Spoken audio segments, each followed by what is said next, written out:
baby the whole time, but yeah. An up and down baby. Up and down baby. Well, Caleb and Audrey said they were going to come here in a little bit and they would take care of Izzy. See? So that could happen. Who's the victim with that?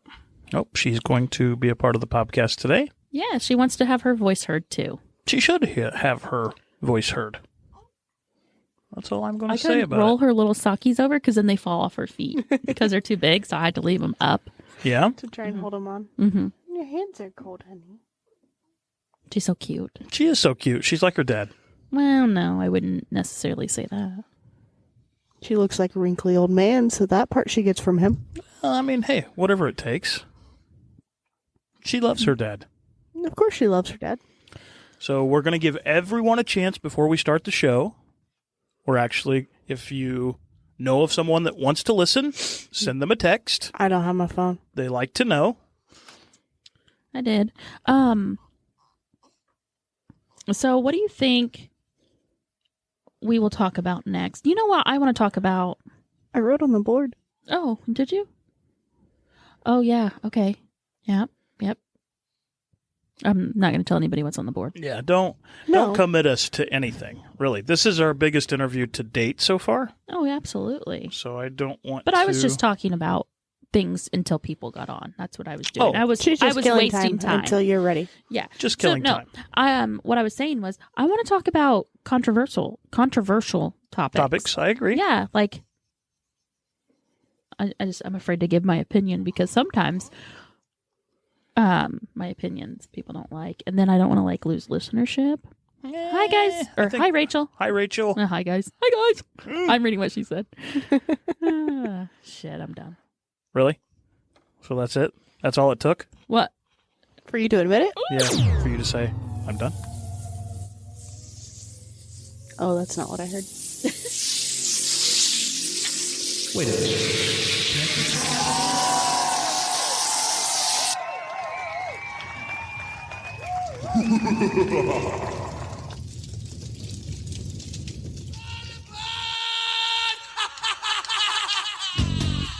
Y'all crazy bitch.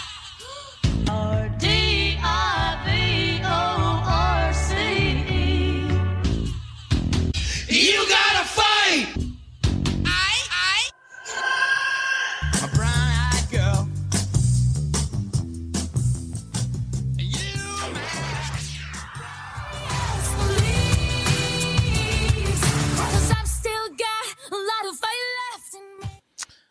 Hello and welcome to this week's edition of #livecasting, #interview day. Thank God cancer saved our divorce. Denny's so excited. My name is Denny Browens. I'll be your conductor this week. On the crazy train. On this train. Woo. To my left, I have my ex-wife, Jamie. Say hello, Jamie. Hello. And across from me, I have my next wife, Amanda. Say hello, Amanda. Hello. You look very pretty. Well, She thank does. you. I love when she does. does her hair like that. Yeah, it's cute. It's cute. So I was excited for the interview we did today, but I have to say I got crazy excited when we got there. So I was excited, but I was like, it's just another interview. And you Really? really didn't know where we were going until we pulled up. Yeah. So where did we go? No, I was excited to talk to her. People may not know. Why don't you Okay. give them the... Let's talk about what we're talking about.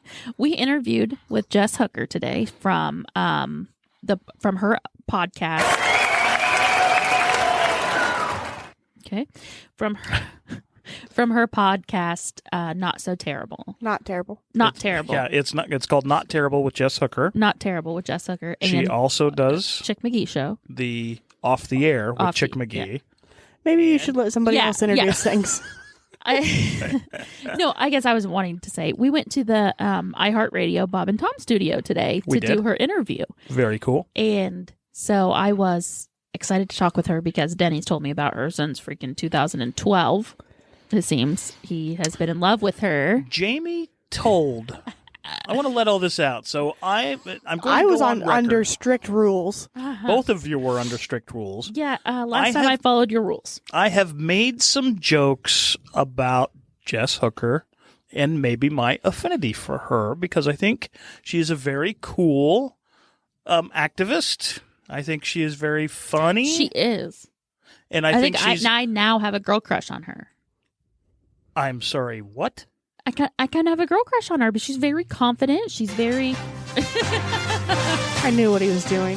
How did you not see that? He set you up. Said, "Can you say it again while I reach over here to my sound effects computer?" I didn't do anything to this. She did it herself. I had nothing to do with this. No, now she's Take it away at the correspondence desk, Denny. Jamie is a lesbian. Oh my God! Wow. Oh, Isabel did not like that. No, she did not. No, talking to her, listening to her on a podcast and talking to her, is much different. Right. She's very confident and very sure about everything she says, and I really liked that. I did too. What kind of the point behind what we were doing today? She was kind of an intern at the X103 Bob and Tom Studios. They were all there together. She was an intern, and in 2012, she and Chick McGee actually started a podcast that was just going to be Chick McGee, just by himself. And he tried it for one episode, said, I can't do this, which it would suck to just sit and talk by yourself. Yeah, I've thought about. Nobody wants to sit and hear their own voice that much. No. I mean, no some matter how people, confident some you are. people do, but usually, if Maybe if Denny. they do, yeah. Usually, if they do want to hear their voice, nobody else does. That's usually how it goes. Rachel says yes. we should talk about medical marijuana. Totally Absolutely. agree. Totally agree, Rachel. We did touch on that today in our interview, so you'll We have did? to We listen to did. the next podcast. So it's a long interview. It is. It's crazy long. I think we're going to have to split it into two. Yep. It was Jamie's idea to split it into No, two. it was Amanda's idea to split it into Yeah. Uh-oh. two. Wow. Now you're fired. It's gonna get What am I ugly. going to do? But no, saying I have a girl crush on her, like Be super delayed. she's, kidding. She's a very strong individual. I don't know if I could go through and end up on top like she did. that's So she is also very public Mm-hmm. in the way she handles things. She's very public in how she started. She's her daughter, so you guys know, her daughter was actually diagnosed with epilepsy. yeah. A And But very, it's very rare form. it is Yes. very, she I was told going to us- try and give us the name, but I know I'd screw it up. So. Oh, no, I I don't will think I too. could come up with it. But she, to the effect that her daughter, they've just now, she's been diagnosed for 6 years. Is that right? From About 7 or 8 to between 14. 6 to 7 years And ago. they have finally found something that has reduced her seizures, but it still never goes away, and it's affected her, her growth, her memory, her speech, just kind of everything. And her talking not only about having the daughter in that condition, but she has chosen to deal with this on a very public forum. Oh yeah. Well, like she said, she didn't have anybody. Like, we had a whole There was kind of already support groups set Right. up for people with childhood leukemia, the Leukemia, parents and yeah. families of. but hers and, is so rare she doesn't. Yeah, there was no one, so she decided to be that family. She decided to be that advocate. Right. And that's amazing to me. It is amazing, and her story was fun to listen to. I have always kind of looked at her as, everybody's got flaws, and she's very willing to talk about hers. Yep. And like I was saying, her entire journey was done. Her entire journey was public, and she Yeah. made it that way. She talks about her drinking habits and why she did it and what made her stop, and some of her relationships with Chick McGee. She talks about that for a second. Her ex-husband John and how long they've been apart and the relationship, how it kind of mirrors ours. Yeah, very in, similar. How we've been able to co-parent together, and sometimes people don't get the title. Thank God cancer saved our divorce. Yeah. It doesn't always mean that because you get along that you're going to get remarried and live happily ever after. Good Lord, it doesn't mean that. You don't think so? I mean, you and Amanda, What? Huh? you guys could hang out and I'll just leave. Okay. I mean that. I would mean, we've work. been trying for a while for that. Yeah. I mean that could work forever. I just don't. Everybody gets together thinking it's gonna be happily ever after, and I mean I just don't ever think there's that happily ever after for anybody. Yeah, I don't think happily ever after. Why are you playing this? I think it fits. No, it doesn't. You're so stupid. You do not talk about Fight Club. This was Jamie and I's marriage. You do not talk about Fight Club. Jesus. You're so stupid. So what was your favorite part of the interview? Amanda, go. Oh, What was your dang favorite part? it.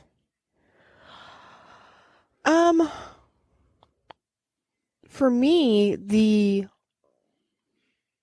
learning about a different, just epilepsy, you hear so much about it, but, hers is a different form, and getting in detail and all the different things that they have tried and gone through, and seeing, I could sit there and, watch kind of her relive the struggles as she was telling us the story. Oh, yeah. Going through and just seeing the emotion that she'd felt, and having been through similar stuff on our side of things, it was great connecting with someone else and hearing their journey, their ups, their downs, what they've dealt with, and how they've coped with all of it. Because I'm big into the how, not everyone does things and you can get through it. People get through it in different ways, but I want to know how you got through it. I want to know what were your vices, what were you good at, what were you bad at, and she's got a great reflective view of herself. She's done a lot of, self-searching. Yeah. And honest about it. And so many people struggle communicating that. And because there's a vulnerability to being honest. Oh, yeah. There's a real vulnerability to it, and not a lot of people will trust you with that. And I think that's what it took to start this podcast. Yep, I totally agree. Is being vulnerable and being honest, because, even with her, she said, I had to stop doing what I was doing, with substance abuse, and, to actually admit that, for someone to be able to admit something like that in the society that we live in today, that's hard to do.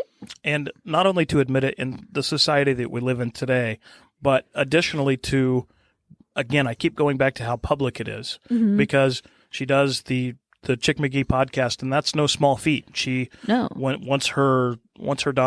Once it was made public that her daughter had an issue, there was a fundraiser that actually got a service dog for her daughter, and they raised enough money for that in like a couple of days, and they're talking to thousands of people. We're talking to hundreds. They're talking to thousands. So just think about being so vulnerable with yourself and your feelings and what you're dealing with. It's very talking private about your matter. mistakes. Yeah. And she brought that up. In the beginning they were very quiet about it because you don't talk about it, maybe it'll just go away.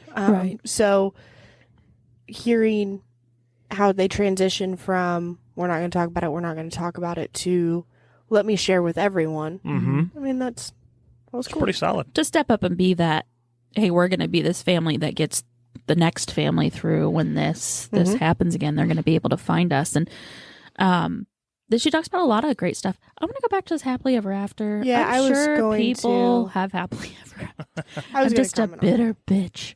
No, I'm just kidding. I'm just saying there's no such thing as a fairy tale happily ever after. Yeah, not that we don't think that people can't be happy. So hold on, though. Let's married. talk about your happily ever after, though. Okay. Our happily ever after is what we're doing, right? Yeah. We have a good relationship. Jamie, you and Amanda have a good relationship. Amanda and I have a great relationship. So why isn't this our version of happily ever after? It is, but what we were saying is this isn't when you're a little girl, and maybe boys don't necessarily go through that. It's pushed more on women than it is men. When you're a little girl, happily ever after is, your prince on a white horse, right, and in the house with the picket fence and all of that, whatever. You've got the kids that are great. You're not going to have the ex-wife coming over into the house, hanging out. You're not going to have, kids ranging in ages. From 22 to newborn. We should make our own Disney show. Oh, God. What would it be called?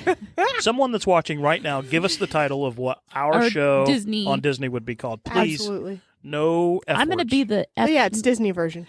I'm going to be the queen, though. Am I like the evil I was gonna queen? say, would we be like a Cinderella story with like the wicked stepmother? Yeah. Maybe that wasn't Would it. you be Or the wicked... is it, what's the new one with that they've kind of made with Snow White where there's the evil queen and then the good queen? Which one would you be? It wouldn't be, but that's just it. It wouldn't be the good queen and the evil queen. It would be the evil queen and the mean queen. Yeah, being Amanda the evil queen. Like we're not a valley of... It's not this wonderland. It's just angry people everywhere.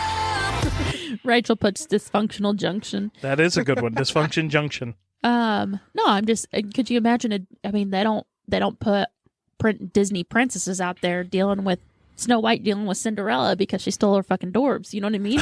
It's not. Wow. Yes. That took a totally different turn. Oh, that was so good though. But I mean, you know what I mean? Like, could you imagine? Like, here, honey, sit down and watch this. This is what real life really is like. Yeah, this is what fairy tale really so you looks think you like. have these dwarfs? Yeah. Well, you don't. You don't. Now you have to go be happy when somebody else has You them. have to go Good find news other is you dwarfs. can send them away and then come back and just see one whenever you want. Right. Only if you're nice. Right. That's just it. Is happily ever after doesn't look the same for everyone. Yeah. And, It does not. And so many times that picture is kind of created that it should look the same for everyone, and that's not true. It's just not true. No. What did we not get to talk about today that we wanted to? Oh my gosh, I feel like so we could have much. talked for another 3 hours. The misadventures of Happily Ever After. I like that too. I like that too. That's awesome. Yeah, that would. Our that's interview it. today was an hour and 40. We tried to cut it 45 off like 3 or minutes, 4 right? times and Yeah. then just kept talking. I felt like I was holding her against her will No, I see. almost a couple of times. No, but I feel like I think she kept it going a couple She did. times when she did. when It was really enjoyable. I mean, we had great conversation. yeah, there was not a dull moment in there, and she's so. I even learned a lot from her. Hmm. Did you get the feeling, and please, for all of you out there listening, don't take this the wrong way, but like I almost, not that I felt bad, but like I was measuring Audrey's illness or what Audrey was going through against what they're going through, and I almost felt guilty talking about May. That's what Jamie and I went through when we were at that Mother's Day breakfast. Yeah. Because we were sitting there like, man, our kid The just Mother's Day kid breakfast just with Gary Brackett. Yes. Right? Yeah, our kid just has cancer. These other people are Stop right there. Our kid just has cancer. I know. But you really, don't we were think about listening to that. stories. I remember there was one mother who stood up and spoke, and their child was 26, and they were still going through.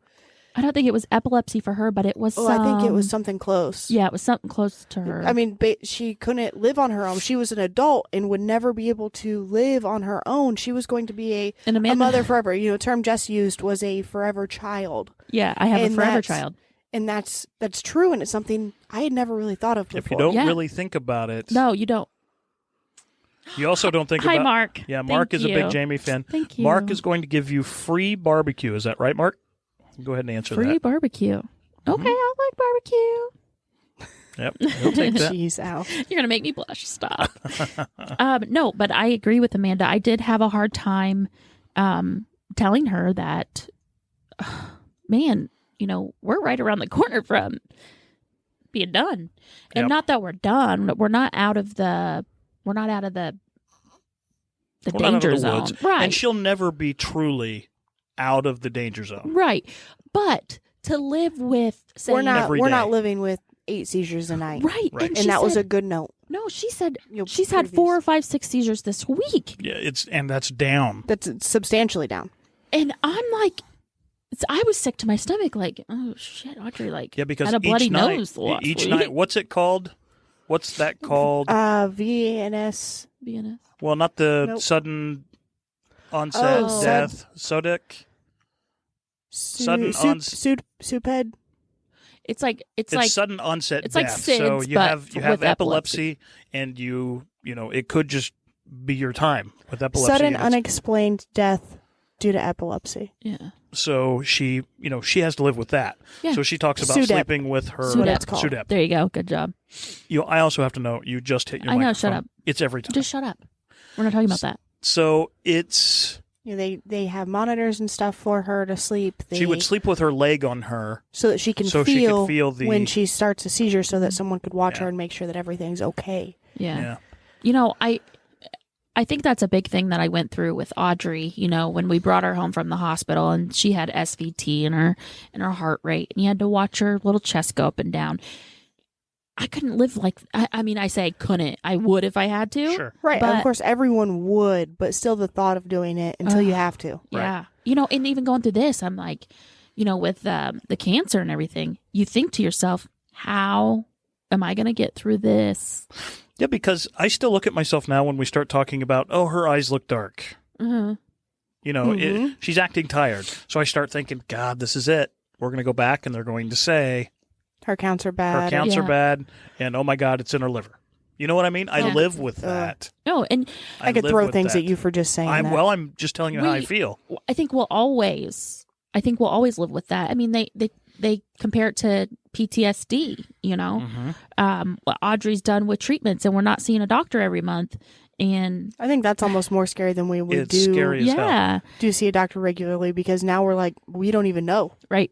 She's going to start complaining of something, and we're going to be like, yeah, because you won't go for 6 months and it started growing. She had again. leukemia. Tell me, tell me everything you know. And it's hard. I don't know. She's a strong person for doing it. Jess is, yeah. Jess Hooker, she's very strong for everything she's done. And a lot of the ways that she's handled the situation and treated her kids, I think, is a lot of the same ways that we do it. I did find, and Dennis, you're right. We do have a large family and a great deal of support, and we appreciate everybody for that. But we do get through it. Our way is very similar to hers. We've never allowed the negativity to come in, feel sorry for you, feel sorry for yourself, feel sorry for us. Right. It is what it is. You're bald. We're going to make fun of it, so you don't, you know what I mean? So we've never allowed it to define who she is, us or her. And I don't feel like they allow it to define her. I mean, nope, I didn't get that feeling. She went on with her life. Yeah. But the good news, the coolest thing for me, and I've already talked about my favorite part, but I could go on forever. Oh, yeah. So hearing, you have a 14-year-old girl who she said, mentality of about 5 or 6 because of the disease and how it has kind of regressed her, and it really stopped her developmentally when she had her first seizure. So you have this little girl who gets up and she's had seizures, every hour on the hour for the entire night. And she says, okay, guys, I'm ready to go to school today. Mm-hmm. Yeah. And, Jess had shared a thing on social media.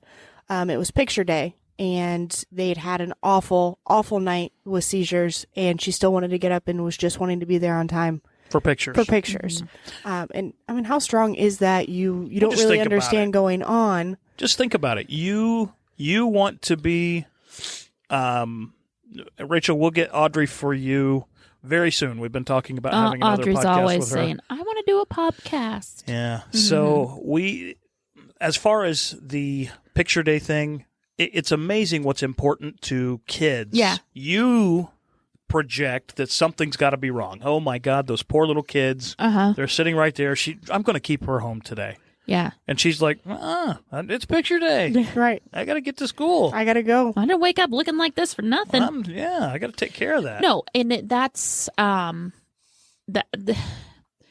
that's why they say children take sickness so well, because they don't know any different. So we've always given you kudos, and Dennis mentions it here about, she's not sick, her body is. Yeah. And you coined that. Mm-hmm. You did a nice job with that. I will tell you, through parenting, that's the one thing you've done. Yeah, that's the you're one. ridiculous. You're finally, we have something we can hold on. Just kidding. So she took this. Jess takes a similar route with always being honest. Mm-hmm. I was of the opinion when it started, let's protect her, and let's make her feel better. The less she knows about what's going on, the better. Mm-hmm. But you argued me down, and as I normally do. Well, but normally you don't win. Oh, yeah. There's usually a lot of argument for no reason. Yeah, usually. But no. I mean, Audrey didn't understand it. We looked at her and we said, "Hey, you have cancer. You're not going to be able to do the things that some kids do. Eventually, you will, but for now, you can't. Your She's like, body's okay. sick." Yeah. It was one of those things, Barbies, because can I go play with those? Yeah. That's exactly what it was. It's amazing what kids can actually get through. And you said it, and Jess essentially reiterated it today. Well, yeah, she doesn't call it a. It's not an illness. It's a condition. It's not a sickness. It's a condition. Mm-hmm. So, yep. Kudos to her. I would. What? Let's go to other people's favorite parts. I talked a whole lot about what I liked. What did I like the most? Yes. I liked sitting across from someone that made me feel like I was a stalker. Well, you did that to yourself. Yeah. No, I didn't do that to myself. I did it. I am a fan. Jamie, I gave you both specific instructions on the way. Yeah, but again, how many times do I listen to you? I said to both of you, listen, I don't want this to be weird because they deal with this shit all the time. I don't want to be the guy that's sitting across from the her. fanboy. Denny's the guy that says, I came here because the voices told me to. It was your voice, Jess. No, Denny has been in love with Jess Hooker for quite some time. Since we were married, listened to a lot of the podcasts, and I've liked her personality. Did you like I just want you to know the yard looked really good. Yeah, so I had to sit across from her while she just laughed and stared back at me. Awkwardly. Because I said, Denny thinks you're hot, Yeah. is what you said. Denny thinks you're hot. Yeah. And she said, okay, interview's over. No. I don't know. It was funny. We'll be interviewing her again. She agreed to come on again, at which point I will tell her that now Jamie thinks she's hot. I just said it on National Facebook. National Facebook. Yeah, I said hashtag livecasting, hashtag National Facebook. Wow. Yeah, I said I think I now have a girl crush on Jess Hooker. I mean, I don't know. She's awesome. She is awesome. Down to earth. All of those things. Yeah, she really is, and she is gorgeous. So what was your favorite part? The entire thing. You just liked it all? I think I was fanboying when I got there because I'm like, holy shit, it's Bob and Tom's studio, and you walk in and you actually saw the studio, and we were sitting on stools that said Christy Lee and Bob. I had I had Tom's face under your butt, under my butt.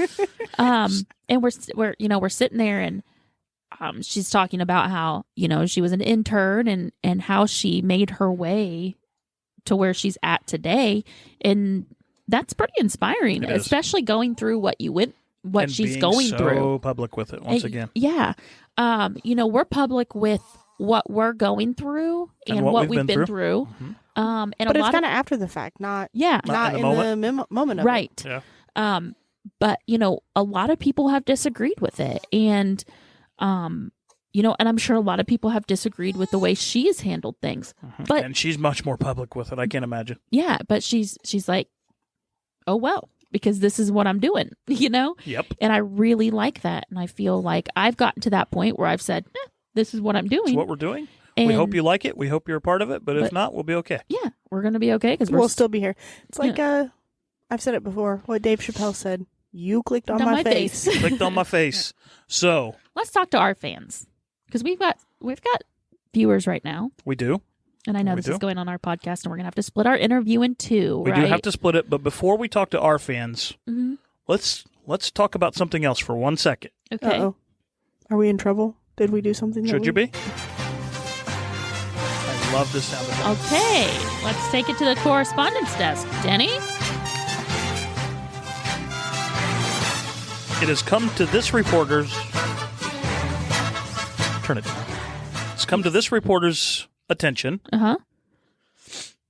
Are you ready? Yeah. How ready are you?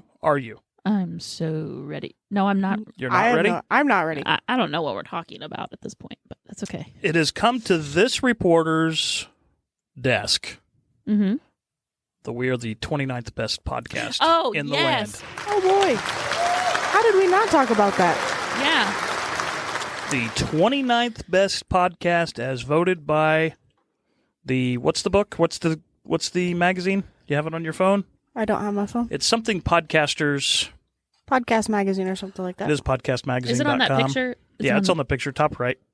So this is a vote. So it isn't something, I know we sent something out and we asked everyone to kind of vote for us, but I only said it once. So. It came out. Yeah, I only sent it once too.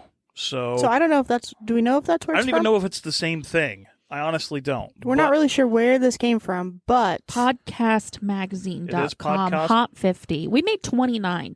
I was, had we have been on there and made like 50, I'd have been like, holy shit, at least we're 50. But we were actually 29. I mean, Joe Rogan's on this list. Joe Rogan is on there. We interviewed with A Kiss Like Yours. or we interviewed them. They were awesome. If you haven't They are heard in them. California. We're actually going to be a guest on their show coming up. So give them a listen. They're a great podcast. Yeah. But yeah, so there's the upside, real life, real crime, the Joe Rogan Experience, Invisible Choir, In Your House, A Kiss Like Yours. A lot of these come out of the West, which we all know the West, out towards California, they're a little more inclined more to this. Podcasty. And we're kind of a Midwest small podcast. Yeah. But damn it, we made it to number We were on that 29 list. Yeah. in the world. So this isn't something, I'm not trying This to. is not an Indiana thing. Right. This is Because that's what someone asked me, is this an Indiana thing? And I'm like, no, this is like a worldwide thing. Yep. This is voted on. Mm-hmm. So please, we appreciate everyone's support. And Absolutely. I know Amanda and I are doing a little, funny podcast out on the side too with news. And They cut me out. They told me that I couldn't be a part of it because they we didn't like wanted me. it to be successful. Mark, how do you feel about that? Don't answer that, Mark. You're I my don't even know friend. if he's still listening. So, but it's and Sounds even like when, he's not going to be your friend. He's going to be my It friend. sounds like looks like he wants to be more than friends. Why? He's going to deliver you his barbecue. Yeah, he said he has good meat. He does have good meat. He's the dude I used for Garrett's graduation. Garrett's graduation. Oh, okay. So he does. I think I'll give you a little shameless plug here, Mark. He's doing Farm to Fork barbecue. Is that his place? Mm-hmm. Oh my God! Everybody raves about that. Yep, that's what he's talking about. I have So not- Farm to Fork barbecue now, I think, is what it's going to be called, and it's at the old Dunkin' Donuts location. Oh, is it there? Mm-hmm. They're moving there. They've been doing it for a minute though, because I have Because we had him at Garrett's graduation. That was a No. couple years ago. no, it was a couple years ago, but I just started noticing people posting Oh yeah, Farm Like to you've started Fork. seeing Yep. it. It's out there a lot. Friends of ours, friends of Caleb's friends, Yeah. my friends too, I guess. hi Sue. see ya. They talk about it all the time. They were eating there like every day. Everybody likes it. Yeah, He's I got have a not great gotten to eat product. He there really yet. does. We have So- a menu hanging up in our office at work. So last month, number 31 Uh-huh. on the podcast list is called Office Ladies. Yeah. Do you know who Jenna Fisher is? Yeah. Who is she? She's from The Office. What's her name on The Office?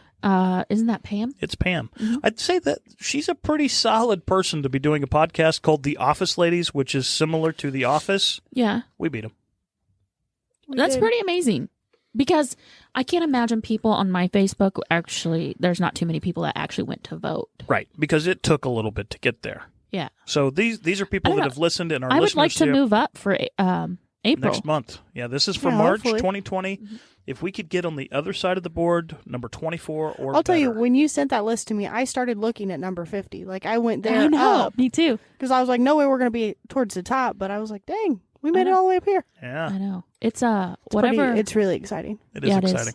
So again, thank you everyone for Yes. Thank you. continued support, continued following. This is a labor of love for us. Yes. I know that we're all enjoying it. Even though they kicked me off their other one. It's Something Jess said, she's talked a lot about therapy and how it's really helped her in her journey. I was thinking while we were doing that this has kind of been our therapy. Absolutely. It's not a professional. In no way is it probably helpful, but at least we're able to communicate and talk about things and kind of work through stuff, even if we don't know that it's something we need to work through. Yeah. I hate you. That's so rude. That is so rude. I've been so nice this whole podcast. I had to do something. I love you, and I was kidding. No. Oh God, Uh-oh. I'm in trouble. Is there anyone that As would you have an extra should room be. for me? Are you crying over this? Almost. I She was is not. kidding. Look at her eyes. She could cry right now. Well, you know what? Let's talk about this. Do you know why? I think we were trying to end the live cast. I don't No, care. Not really. I don't, she just had a baby. Okay? It's a month ago now. A month ago. How But much do you know longer how can long- she carry that little? So- I just had a baby. Because How long can I carry it? For probably the next 18 years at least. absolutely. Did you carry a baby in your stomach for 9 months? No. No, you didn't. You want to know what I did? Did your I hormones had to go? put it in there. Did you? Yeah, that's a hard job. And did your hormones go out of whack? Yes. No, they I did had not. lots of baby sympathy. Yeah, That's not true. I You just had wanna no punch sympathy. My back hurt a lot. It hurts all My the time. side hurt A lot. Only when I kicked you. Obviously not hard enough. Yeah, clearly not hard enough. Look at this that little tiny human was like inside of her, and you want a bitch. Ugh, That is my little girl right there. My youngest daughter. You'll be Isabel lucky if Louise. she's yours very much longer. Amanda's gonna leave. Skip town. Pack up the kids. Deuces. Out on the road. Wait, did you take When you Audrey? say deuces, are you On taking the road both? again. You're stupid. All right. So thank you guys for jumping on the live Why can't cast we just with not us. talk to these people? I just want to just. Well, keep go going. ahead. No, ask. No, I'm just kidding. Well, no, you had a question for them. What did you want to ask? I Now's the don't. time. I don't remember. So this is going to be a 2-part episode, everyone. So watch. We'll have the other one. We'll have the first part of the interview out tonight or tomorrow morning. Tomorrow morning. You'll be up and it'll be there. Mm-hmm. We'll also have. We'll cut it off. We'll do next week's episode. Will be the second half, and then we're going to be doing some different things in the meantime. So I talk about step parents. I think that's a really important part. talking about.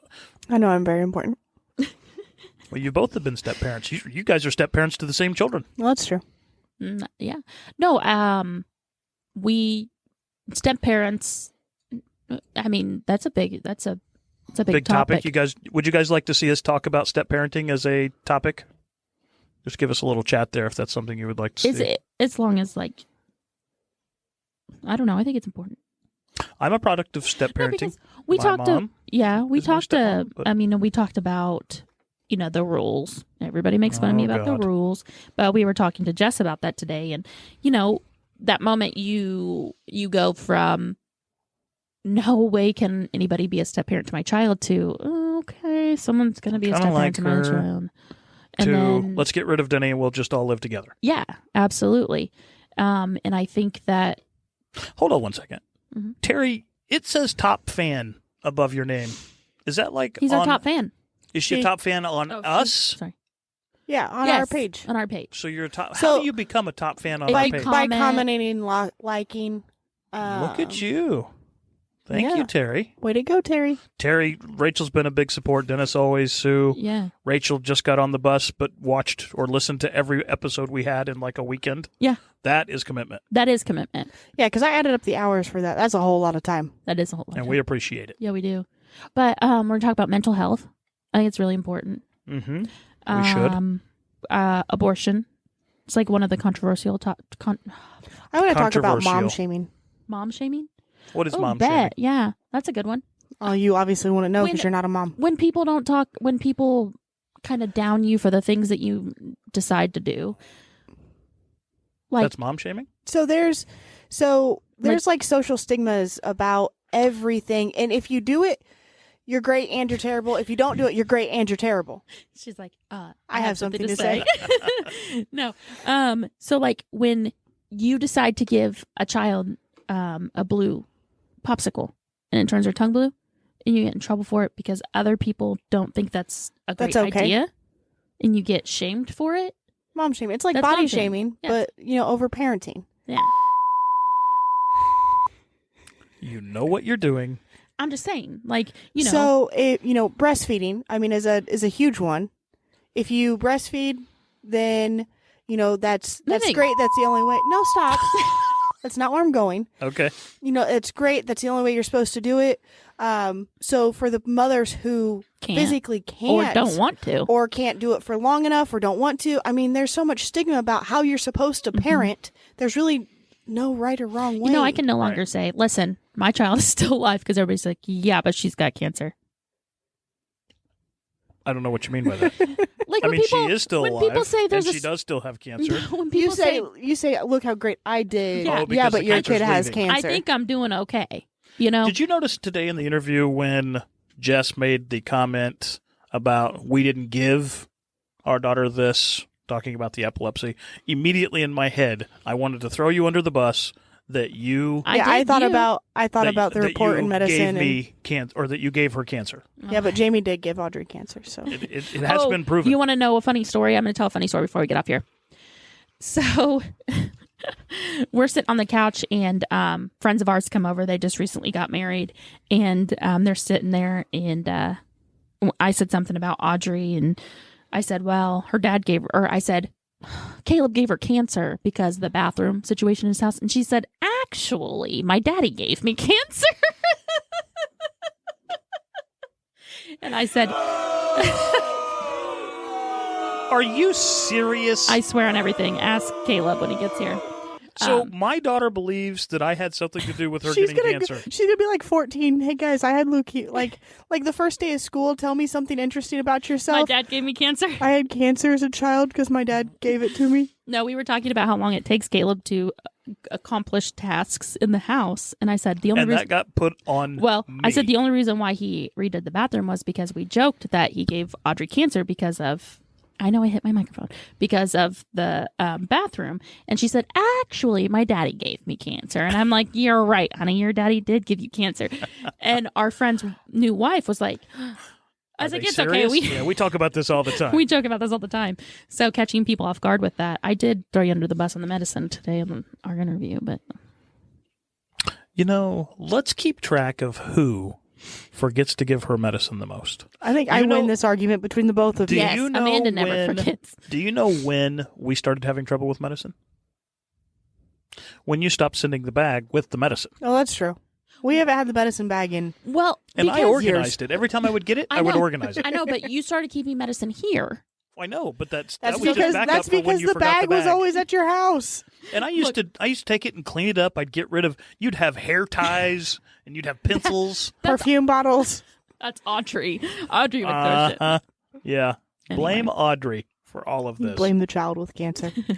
So everyone, thank you for listening to this live cast. We're going to drop off the live cast now, and we're going to finish out kind of our episode.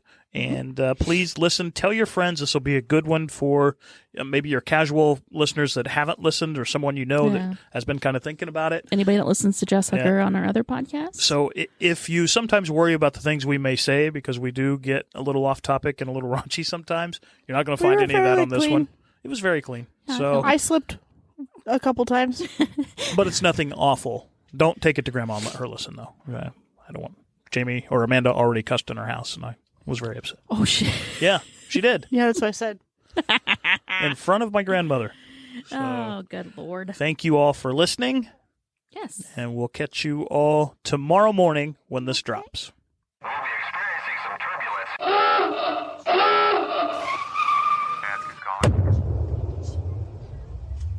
Okay, well, we're here with Jess Hooker, and she is the...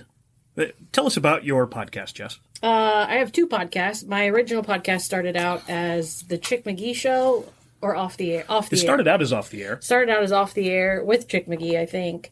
And we did that started in 2012? Yes, 2012. I used to Do you mow know my... the answers to this? It's just weird, yeah. Should I tell you? people? I'm No, kind of fanboying here. I appreciate you knowing so you can fact check me, but we started a podcast, I want to say in July of 2012. It's all coming back to me now. And we had been engaged for a couple of years, 4 years maybe, and we started this podcast in July of 2012, broke up in October of 2012. That was... I continued to do the podcast. It was a bumpy time. I bet it was. Yeah. Even listening to some of those, it's really been, to go back knowing, you're kind of an open book. I am. Honestly. For the most part, yeah. And even your hashtag share my story, share your story now. Yes. It's funny to go back and listen to your first few podcasts because you were uncomfortable.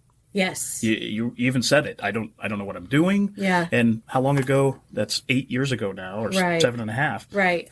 What's different today? Well, I got really comfortable, obviously behind the mic, and it's mostly due to Chick's encouragement. He said, "You have it. A lot of people don't. There's something that you have to just kind of have a little bit of to be good at broadcasting."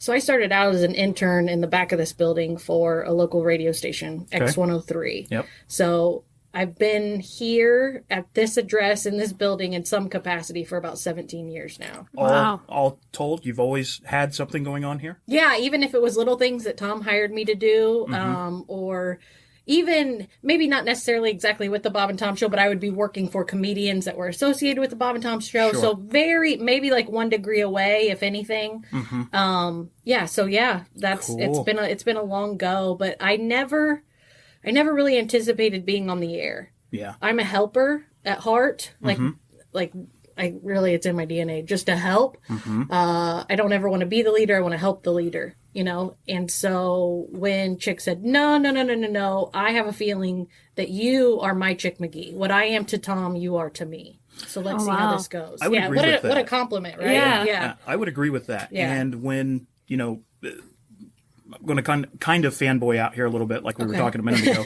when his first podcast started, I would listen. And when you got on, you brought a different. Your first podcast really inspired me, kind of the way I handle things. Yeah. And up to and including like eating.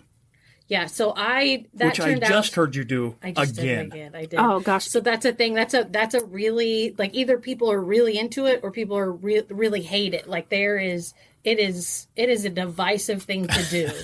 And you just throw it right out there. I do. It used to be, I know that in the beginning when I was first on the show, I was in your face. I was aggressive. I was also like a very angry person at that time in my life. Okay. I was bitter. I was a lot of things, and there's no way I could go back and listen to any of those podcasts today. Really? I would be so embarrassed. Wow. Is that right? See, I didn't get the bitter side. I'll be honest with you. Okay, I didn't get that. I picked up, you were, I get the helpful side of you even then. So I can tell where you have grown as a person, I guess, if you should say that. Yeah. I could see that, and I've always likened that to the things that you've ran into along the way. Right. Because your life, I mean, with your kids, with your relationships, so much different today than then. Yes.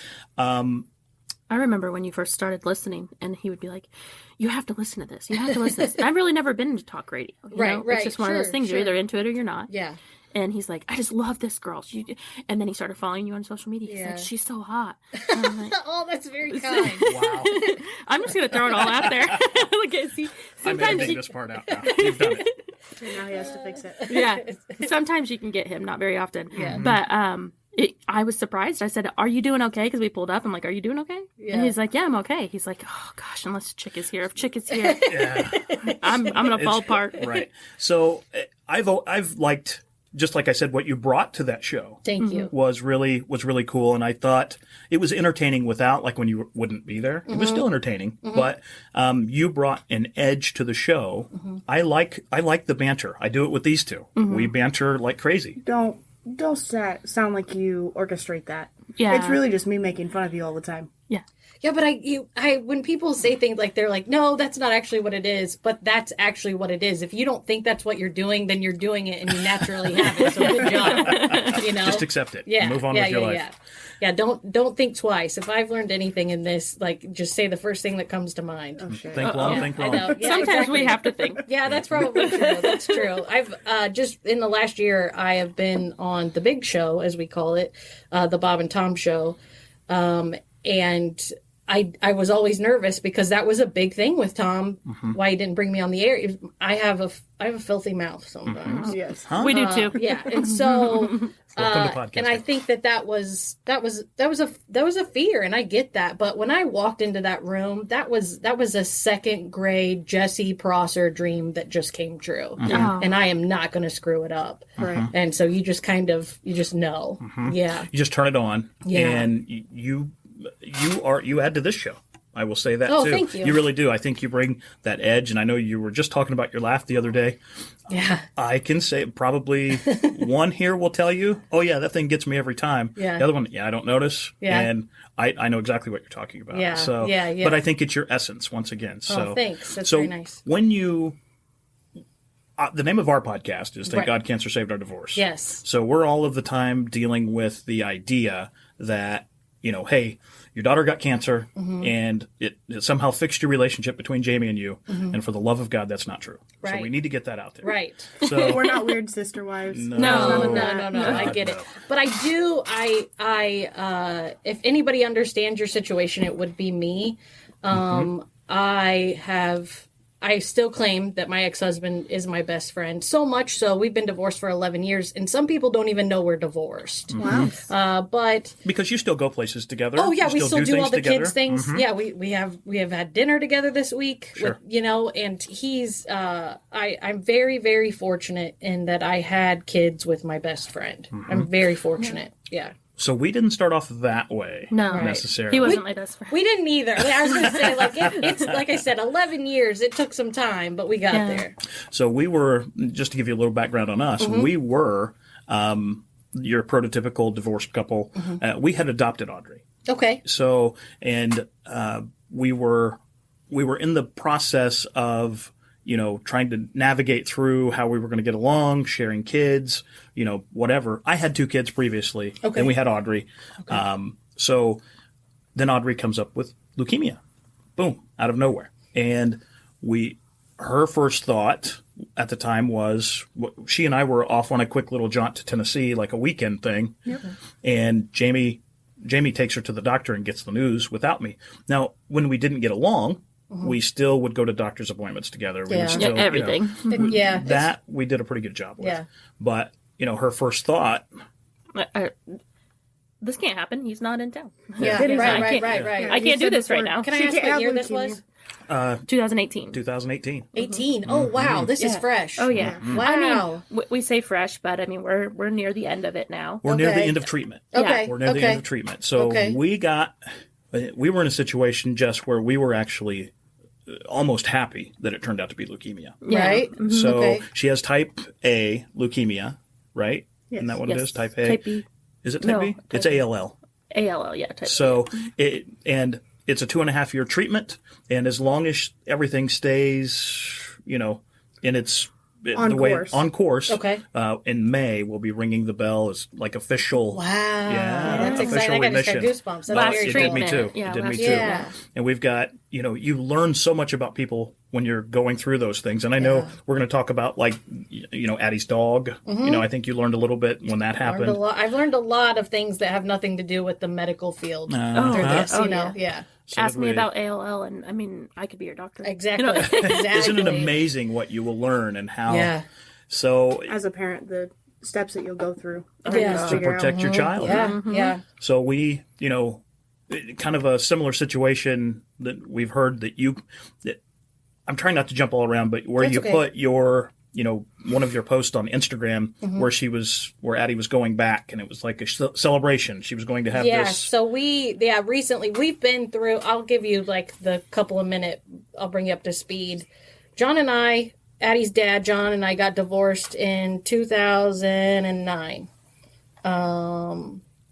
And Addie had her first seizure. We were all having breakfast together, actually, at my house. Yeah, we were all having breakfast together at my house in July of 13. Wow. And she had what I know now is it's like a catatonic state. It's a tonic where she became very rigid. She didn't shake.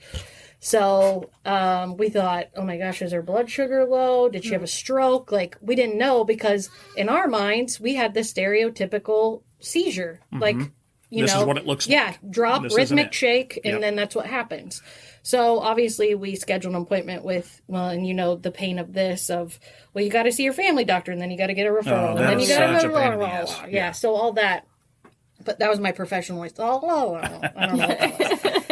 And so we did that, and so from July, and then it was October before we could see a neurologist, of course. God. Yeah, and so we did. Were you dealing with seizures in that whole time? It was the same kind of seizure. So it kept happening, and we were like, okay, so it's a possibility that she has because the family doctor did say, like, this looks like a seizure. Okay. And I was like, oh, okay. So then I started doing my homework and realized there's 40 different kinds of seizures. Yeah. So we get there, and they do the EEG, and they see that she's been having seizure activity, and kind of long story short, Addie has a genetic abnormality that happens at 16 weeks utero. Wow. Yeah. And so it wasn't until she was 7 years old that she had her first physical seizure. Now, there were things going on prior to this that led us to believe learning disability or other thing like, hey, she'll come to school and she will have this addition subtraction mastered. And then she comes the next day and she has no memory of it. And we're going, what? Wow. Well, she's not a disciplinary issue and she follows directions and she works hard and we are missing something really big here. Yeah, so there were signs. There were looking signs. back, you can see we had kind of the same thing. Yeah. With Audrey, we noticed a bunch of little stuff at school, her being lethargic, and we're like, this doesn't make any sense. Yeah. And then looking back, you're like, oh. I know. I just blamed him for everything. Is she not sleeping at your house? Like, are you just feeding her candy I all was night? such a bee. Oh my gosh, yes, I know exactly what you're talking about. If I could text him something crappy, I did. You were going to say it. Oh yes, I call that's my favorite thing. My favorite, also worst coping, misplaced anger. I'm really mad about this, but I'm going to throw it over Right here. at you. I think that's what I did to him all the time. I mean, she was coming back with bruises. I'm like, what the hell are you doing to our kid? You know? I can still remember sitting in the bathroom, I'll be honest, and I got a text message from you, and it had pictures of bruises. Like, where did this happen? I was like, she was at my mom's. Yeah. She didn't get bruised. Yeah. So then I sent those pictures to my mom, and I said... And of course his mom's freaking out. yeah. I don't know, I didn't do it. I carry her around on a pillow. I don't know. Yes. So at that point you could, and she'd bruise. Oh, yeah. Wow. So you say you were at breakfast when you noticed the first one. Were you all there? Yeah, all four of us were around the breakfast table at my house, and it just happened, and I don't know how it happened. And John is I am a comforter. I am a let's rest, let's get pillows, let's get a warm blankie, let's do all these things. And John's like, let's take our minds, let's go shoot hoops. And so they run out in the driveway, and she bounced back and she started, she was playing basketball with him, and she stayed outside and played with her brother, Max, and John came back in and he said, what just happened? And we just stood in the hallway bathroom and held each other and sobbed. So that's where I was headed. When Audrey, the first time they had to put her under, they had to do a procedure on her. So we just find out. I drive back. She couldn't even go under. Right. Well, she wasn't supposed to. Her counts were too low. Oh, wow. This is when we first found out. And they said, look, it's Friday. We were at Riley. And they said, hey, we really want to do this before Monday, which means we got to do it now because the crew here tomorrow really can't do it. So, but her numbers were off. Her hemoglobin was too low. They were worried. Yeah, we can't put her to sleep. She won't wake back up. Oh, wow. Okay. Her heart would work too hard, So we have to do the bone marrow biopsy without any anesthesia. Or it was awful. Yeah. It was awful. And she and I hadn't been able to. We weren't spending any time together. We could co-parent, right? But we weren't spending any time together. Yeah. And they would only take us when they did the procedure, and we just walked out and we cried and just hugged for a little bit. You know what I mean? Because it was so scary. I mean, you go in there and they're like, we need you to sign this paper, and you're reading this paper, and it's like, if she dies, basically, you can't hold us liable, And you knew the risks. And I had to sign off on that, and then I signed off and walked out the door, and then I was trying to get back in. I changed my mind. I'm like, no, I don't want to do this anymore. And I had to pull her away. It was awful. It is. It's an awful moment to not be able to do anything for your child. Exactly. But, just to give them to someone else. Yeah. But if you look at the overall surroundings, you're there, you and your ex-husband are together in this moment, something's happening, and nothing will reunite you. Right. Like your child. That's true. So I have a different, our story is a little different in that we did reconcile for a while. When I think it was a fear of Addie being away from either of us. Yeah. So he moved back in the house and we were like, we're just going to do life together like this.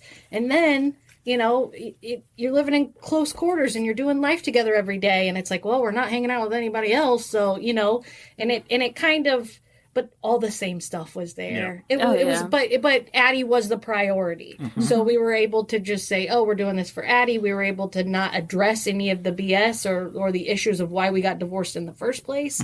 So then you had to go through it all again, sort of. We did. Yep. And it was awful. Yep. And it was a roller coaster from 13 until 18.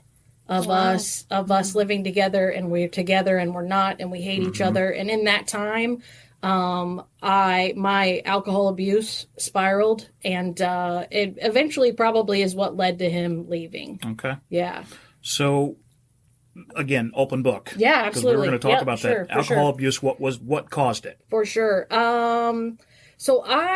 It's interesting that you say that, because when you are reflecting on how did I get here? I started here. I started here. And I remember. What happened in the middle? Yeah, I remember. But I've actually been talking to some girlfriends about this. Like, we live, not to get off track here, but just a little bit. We live in a society that's built for binge drinking. They don't let us drink until we're 21, and then they ship us away, to college and say, "Oh yeah, that's absolutely okay to just go make responsible decisions." Yes, yeah, exactly. And so I realized that, like, we just live in a society that's kind of built and lends itself to binge drinking. Yeah. And also, like, we just get through the work week so you can get drunk all weekend. And it's not supportive to just be, hey, have a drink here and then. No, it's go not. out and get drunk. No, go as hard, as fast as you can. And I have lots of issues with alcohol and substance abuse within my family. So if you subscribe to the fact that it's genetic or hereditary, then there's that aspect personality too, or whatever. Yeah, and that if I grew up around it, and realizing now that maybe if any of my childhood contributed to my alcoholism as an adult, it was I never learned healthy coping mechanisms as a child. Is that the trauma you talk about? No, I mean, I have all kinds of other stuff. A laundry list of trauma. This is a 3-hour podcast. Yeah, so we have, and I won't go into it, but there's big T and little T trauma. So there's okay. But that was my lifestyle. I wouldn't consider that a trauma. Like, that's just how I grew up. Because I had a beautiful childhood, but nobody ever taught me how to fail. And fail well. And I know that sounds strange, but you can fail. And if you watch somebody fail and go, man, I messed up and this is what I'm going to change and I'm going to do it right the next time, and going, oh. And mine was, that's how you're supposed to do That's how you're supposed to do that. You're not supposed to drink in private and fall in love with hide people. Your feelings. When someone says what's wrong, say, no, I'm fine. Oh, suppress. Get addicted to your job. Yes, all those things. So but I remember John and I going to a family function at his house, his family's house in Knightstown, and we're driving from the east side to Knightstown, so it's like an hour drive. I love these people. I love this family. John and I are decent, and I remember I made a mixer for the ride to Knightstown, and he goes, "What are you doing?" And he kind of laughed, and I was like, "No, I really feel like I need this." And then it turned out to, like, just a couple of shots before I'd leave the house. And then it was a couple of shots before I'd go to Max's football game or Addie's cheer. And then it was waking up and mixing beer and orange juice in a Tervis to take the kids to school. And I was like, oh, well, if you just drink beer until noon, then you're not an alcoholic. I mean, and all the excuses. And then and then John left. And I was like, oh my gosh, I kind of have to pay attention now. Like, you have to co-sleep with Addie because she has the majority of her seizures through the night. And I probably missed some being passed out. Sure. And I know I did. So from that, I didn't stop drinking until May of last year. So I'm coming up on 9 months. Congratulations. Congratulations on that. That's a big deal. So, yeah. What did you have so that was your moment then? It wasn't my moment. Yeah, I was like, the holidays are hard for me for it to not be the four of us. That's just a struggle for me. And it's still a struggle for me for it to not be the four of us together or apart. That is my family. Sure. I don't, and I really, really do. I even hesitate to say pray because I'm still new to the praying thing. So I do. I pray that if and when John falls in love with someone else, that she can be, a part of this. This is big.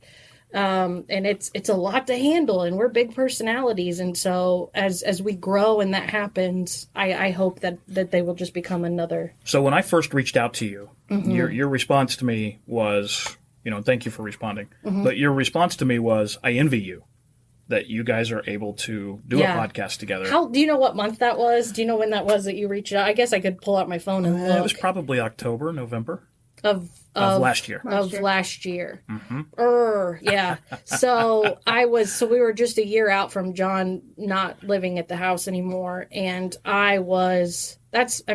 am a baby in terms of sobriety. So even then I was kind of in that,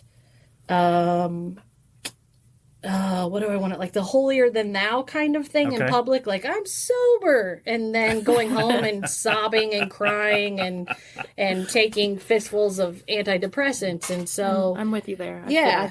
I feel that in public. I'm like, oh, you wouldn't know. No, I go home and I'm like, now I just text him and I just can't do it today. Yeah. But I think that's another way that we cope. Is like, no, if I look good on the outside, then I'm not worried about it. Yeah, I'm not worried about it. I'll just pretend everything's fine, and then it will be fine. And then it will be fine. Fake it till you make it, which is a load of crap. Yeah. I'm sorry, but Yes. Yeah, no, it's like, no, therapy until you make it is what it should be. Yeah. So... Yeah, so when you said, I envied you because we really hated and I don't even know if I don't think he even has the ability to hate, because he's just not that type of guy. I, on the other hand, can really, really hate even when I don't, just because I think it's going to make me feel better. It's easier. It is. It's easier. It's so much easier being angry at him. Yeah. Son of a bitch. There's I think he's right. I know. Yeah, we don't ever admit that he's right. No. Even when I am. Not It's like the verbally. mission statement between you two? Okay. Yeah. I like it. So when these two first hooked up, as, when they first met. Can we not say hooked up? Yeah. No, people already think we're word. sister wives. So when they first met, Jamie laid like a shit ton of rules on Amanda. Yeah, we have the podcast. There's always rules. There's always rules. Yeah. There were, I'm not allowed to do Audrey's hair. I'm not allowed to bathe her. I can't take her to the nails. I can't. Don't buy her clothes. I get it. And that has nothing to do with you. No. Right. But it's just the things.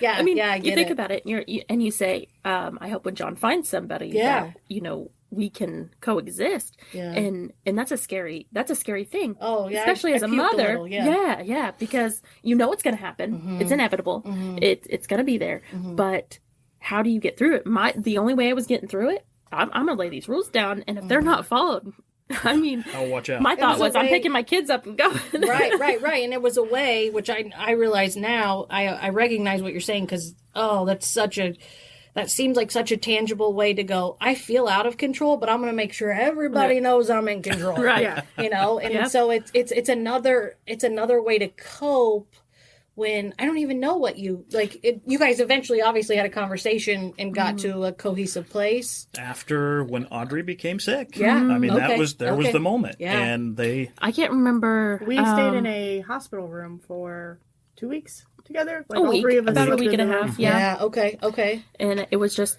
at first she would start talking and putting in her input, and I'd be in the corner going, "Shut the fuck up! Do you know? Yeah. Do you know? Yeah. You don't know. Yeah. This isn't your kid. Yeah.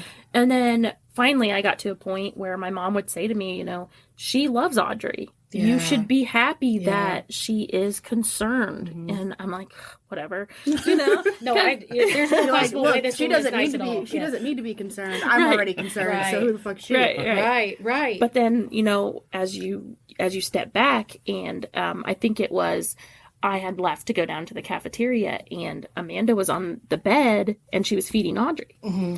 And I walked in. I'm not even sure if I've ever told this story, but I walked in and I was like, huh. Denny's not in the room. I don't know where he was. Yeah. But she's feeding Audrey, and she cared. You had to see it, kind of. Yeah. And then I wasn't in the room, but somebody was taking care of her. Mm-hmm. And then I realized Denny, as a parent, he's going to need Amanda. Shit, Audrey needs Amanda. You know? Yep. Wow. I didn't know that's how you got it there. No. I saw her feeding Audrey, and I thought to myself, what does it hurt? Yeah. And that's a hard time to come to that. Mm-hmm. Someone else is going to be taking care of my child, but I'm not there. Yeah. So, with John, do you feel like in his search for someone else? Right. To be clear, he is not actively searching for anyone. Sure. Well, eventually, because I'm just trying to draw similarities between the two. Sure. Jamie, in her, she's single, but she does have a boyfriend. Oh, okay. So she's not really single. So you can't say that. Can't say those two things together. But part of what she'll tell you up front, she has to be with someone that's okay with this. Mm-hmm. Right. Oh yeah, 100%. That is. I guess that's why I think John and I have been so selective on who we introduce the kids to and who we bring into the circle. Chick was in the kids' lives, lived in our house for almost 5 years, and they still have a relationship with him. And he takes them to the movies, and I'm thankful John got to a place where he was like, my kids love this guy. Yep. I'm not gonna hate on him. Yep. Why should I? Yeah, it doesn't make any sense. And so it's. Yeah, I don't know what the conversation or the packet will be that I build when I hand it to her and say, "Hey, this is how it works here." Yeah. But if you need help with it, okay, I got you. She could probably Thanks. help with that. Thanks. So, through everything that you've been going through, you're an activist in some ways. You've been to the State House. Yeah, headed to D.C. in a couple weeks. Are you really? Yeah. So, my children were chosen for a thing called TSU, which is Teens Speak Up, and it is where kids with epilepsy go to Washington, D.C. and talk to lawmakers about the importance of funding epilepsy research. Oh, my God. Yeah, so Max and Addie were chosen to go together. Max is actually the first kid to speak on behalf of the family because Addie's verbal communication, it isn't so great. So to have her go and speak, it would be really hard and she would be under pressure and she would probably get really shy. And then her memory isn't great. So it would be better for Max and her to go as a team. And they thought, oh, okay, well, we've never had this happen before where a kid represents a family, talks about the effects of the family. How proud are you? Oh my gosh. He's amazing. Okay. Also, John's a lobbyist, so it's kind of in this kid's blood to do this. Okay. Like we are very involved in politics and in change, positive change. And I think that, so between that, him being, he works in part with labor. So that's what he is a lobbyist for. When Addie started the CBD oil, that's probably when we got our foot in the door and started making our opinions public and advocating for change in terms of medical marijuana. We had a lot of TV sources reach out to us and want us to talk about it because a lot of families wouldn't. There's a lot of stigma still attached to that. And is it still today? Even with the explosion of CBD and all that? I don't think it is for adults. I think in terms of people using it to treat their children, that's a big deal. I wouldn't care if you had to rub shit on a child to make them better. I know, it sounds crazy. I mean? And that's what I always try to tell people. Until you're here in this spot and Western medicine has failed your child 14 different times, you can't tell me what to do. No, you can't tell me what to do. So if you don't have the answer, then sit down and shut up. Yeah, exactly. I'd do it. I'm with you. I would do it for Audrey if she had a problem eating or anything like that. Hands down. Yeah, we've done a lot in terms of policy change and things of that nature. So, what are you most proud of? I would say that I am most proud of. We're a team, the four of us. So the fact that John and I have, and this is something, and I think this is just topical, maybe because I'm talking about it in therapy right now, but that it sounds strange and it doesn't necessarily have anything to do with Addie's condition, but it does because, as you know, it affects every part of your life, whether you realize it or not. It does, but that. I'm not going to say that Addie's condition led me to drink more, but I think it did. I think it was a release. It was a way. It didn't help. Yeah, exactly. That's true. It didn't help. And so, I've been very open with my kids about the times that I've quit drinking and started drinking again. And, hey, this is what this looks like.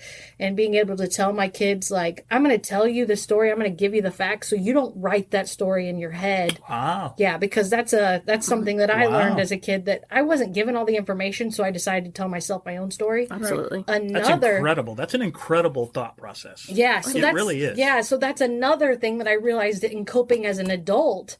And they always say the things that we learned in order to survive as children do not serve us as adults. Not at all. Makes sense. Okay. I put my ex-husband, my husband, behind the 8 ball every time because I wouldn't have that conversation with him and say, hey, we're going to talk about this. I'd be like, oh no, I'm going to write this story in my head. Yep. Yeah. I had the fight in the shower this morning. We don't even need to talk about it. You're in trouble. So I really do think the most thing I'm proud about is my ability to communicate and share my story, whether that's just between John and I standing in the hallway or during drop off, or if it's on a podcast like yours or over the radio waves. I'm just grateful that I have the ability to communicate and do it without shame, because there's a lot of, I know that sounds strange, but like you said earlier, that the feelings that come with having a child that is sick and you can't fix it. And that's the first thing is like, man, I can't fix this. Okay, now I'm going to give him to the medical community and say, you fix, and then they can't fix it. And you're just like, you really feel like you have effed up every single way. And what's the first response to failing? Shame. So that's the thing, is just being able to communicate and share our story and kind of be loud and proud about it. Because it is your story. It is our story, and there's so many different facets to our story, and it's wild. And if one person identifies with one little part of it, like you said, whether it's the seizure dog, or it's a divorced couple that doesn't hate each other, or it's a child with incurable illness, like that's just the way it goes. Yeah, so you got to share all of it. I can't imagine, honestly. Like Denny said, we were thankful it was leukemia. I mean, we got to a point where like, thank Google was God. not our friend when we were in the Oh, yeah, that's Did you do that too? Oh my gosh, I had it was bad. I had pie charts and all these things, just wanting everybody to have all the information and saying this is why we're doing this, and Addie's is bilateral band heterotopia. It is incredibly rare. So to explain that to, like, no, she doesn't just have epilepsy, because there's what, 34 million people that have epilepsy in the country. Like, really? It's nuts. Yeah, there's a lot of people that have it. Well, like the Cameron Boyce kid, the Disney character that recently we just died. read about that. Yeah, like you said, we were happy that it was just leukemia. Well, SUDEP, sudden unexpected death due to epilepsy, that's the worst case scenario. Right. So we're lucky. We're lucky. Yeah. See, and ours is curable. Yeah.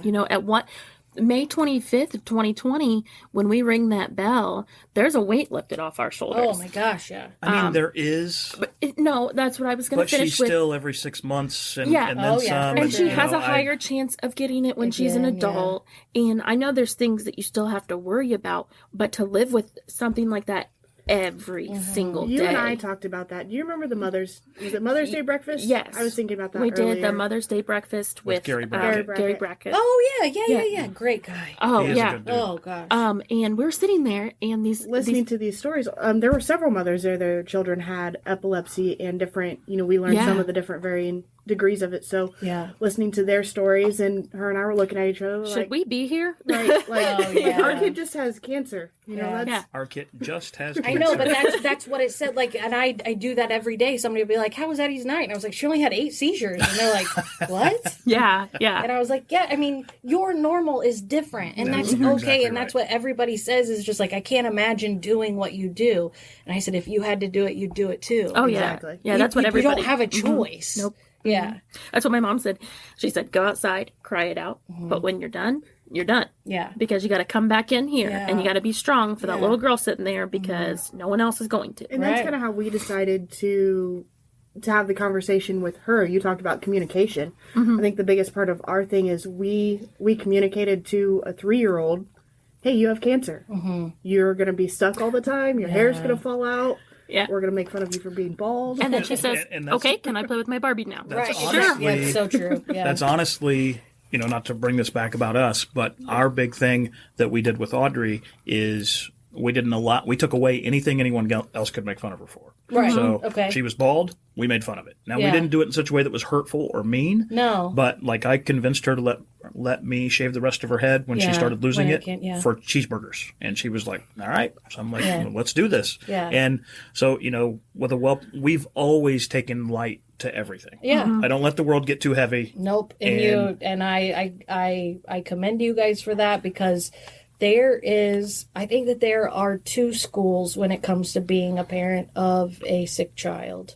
And I don't really refer to Addie as sick. I just say she has a condition. Me too. Yeah, it's a condition. But there are parents that make it their identity. Oh, yeah. And it kind of becomes, it's not, but there's like a Munchausen, kind of tinge to it. Yep. And it turns really, really odd, and it becomes their identity, and somehow their worth lies in just how sick their kid is and just how much sympathy they're going to get. Yep. When we talk about coping mechanisms, I think that's their go-to, she's sick, so I'm sick. Yeah. It's the only way they know how to Right. mentally handle it. We convinced Audrey that she wasn't sick. Her body was sick. Oh, yeah, that's awesome. So, I think that's wise. I commend her, Jamie, first time in 10 years I've done it. I commend her in that it was her idea, to be honest with her. It was her idea to talk to her about it, because I was like, no, we got to keep it easy on her. And she was like, no, we're going to tell her. No, and I it took me a while to get to that, because John and I didn't share any information for months. We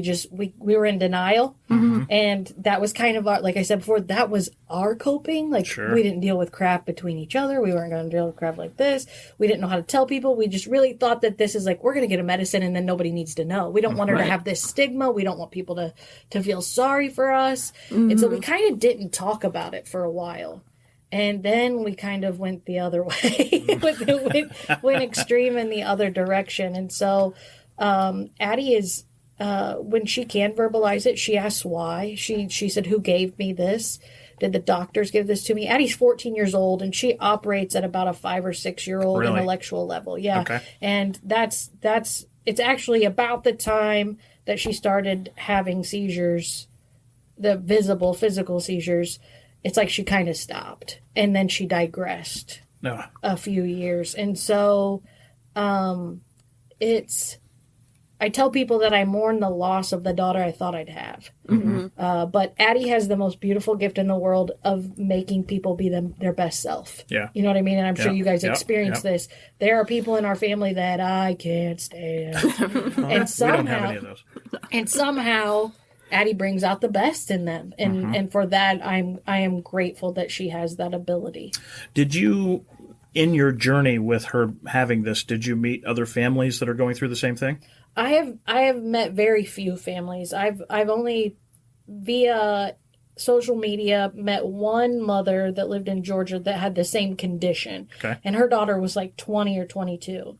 Oh, before she showed signs of it? No, she had it her whole life. But when I met her, she was 20, 22, somewhere around there. And, but no, I don't. I mean, outside of the Indiana Epilepsy Foundation chapter, I don't have a lot. I do conference calls when we're trying to pass bills. But I don't have a lot of one-on-one interaction or conversation with anybody about Addie's condition. So I ask you that because we did, when we started, we're going to follow this person. Until one didn't work out like we'd hoped. And it was hard. It was a tough lesson, for us, because you get close and then you're living it too, what other parents are going through and with their children. And, it doesn't mean that we're not friendly or cordial or talk to or ask how things are going, but to follow someone else closely, we had to make the decision for our own mental health. This isn't maybe not to. We have enough of our own fight. We don't need to fight with someone else. Someone else's and it's hard. Because when you get that close to a situation, there is kind of some enmeshment that gets involved, and it can be really, really sticky. I follow some family. I know some families follow me, but in my mind, when I searched for Addie's condition on the internet and social media and looked for families, and I didn't find them, I was like, okay, then this is your cue. You've got to be that family. You've got to be the one. Yeah. And so I think we are that for a lot of people. But you're the voice, you mean? Yes. Yeah. So we have kind of become the mentor in terms, but we never really had that. But that's kind of John and I's style. We're the oldest kids, so we just take it and figure it out. Yeah, absolutely. So you're very public. Very public. We keep talking about Yeah. this. You're very public, and you're so public. And I know what she said at the beginning, but I went to a comedy show with her and sat next to Max and John. Oh yeah. It's been a year, 2 years ago. Yeah, we were arguing about it on the way here, where it was. Was it Chris Rock? Nope, it was at the Murat, and we I were disagree. sitting. No, I know it was. It was at the here Mural. we Okay. go. The I'm skinny trying to fun. think. I know, I So it put was the about T a at the year end, sorry. ago. Would it have been Ron White? Maybe. No. Oh. Yeah. What that about is- no? Maybe I don't know if it was Ron White. Did you go to Ronnie Carrington? We did go to Ronnie Yes, Carrington, I that's think. what it was because I That's watched it. Braxton There you go. for that That's one. it. We were sitting, and I actually That's felt funny. kind of strange knowing he had no idea who this big dude is next to him. Right. And I'm looking over. Then he's like, I know that guy. And I get his autograph. that is not how that went. Stop it right now. Just But shake his hand. I wish you would have gone up to him and go, "I love your ex-wife." Don't encourage That's what him. everybody encourage does to him. Yes. oh, it is not what everybody does to me. That was good. So next time I might. Yeah, If okay, it happens okay. now.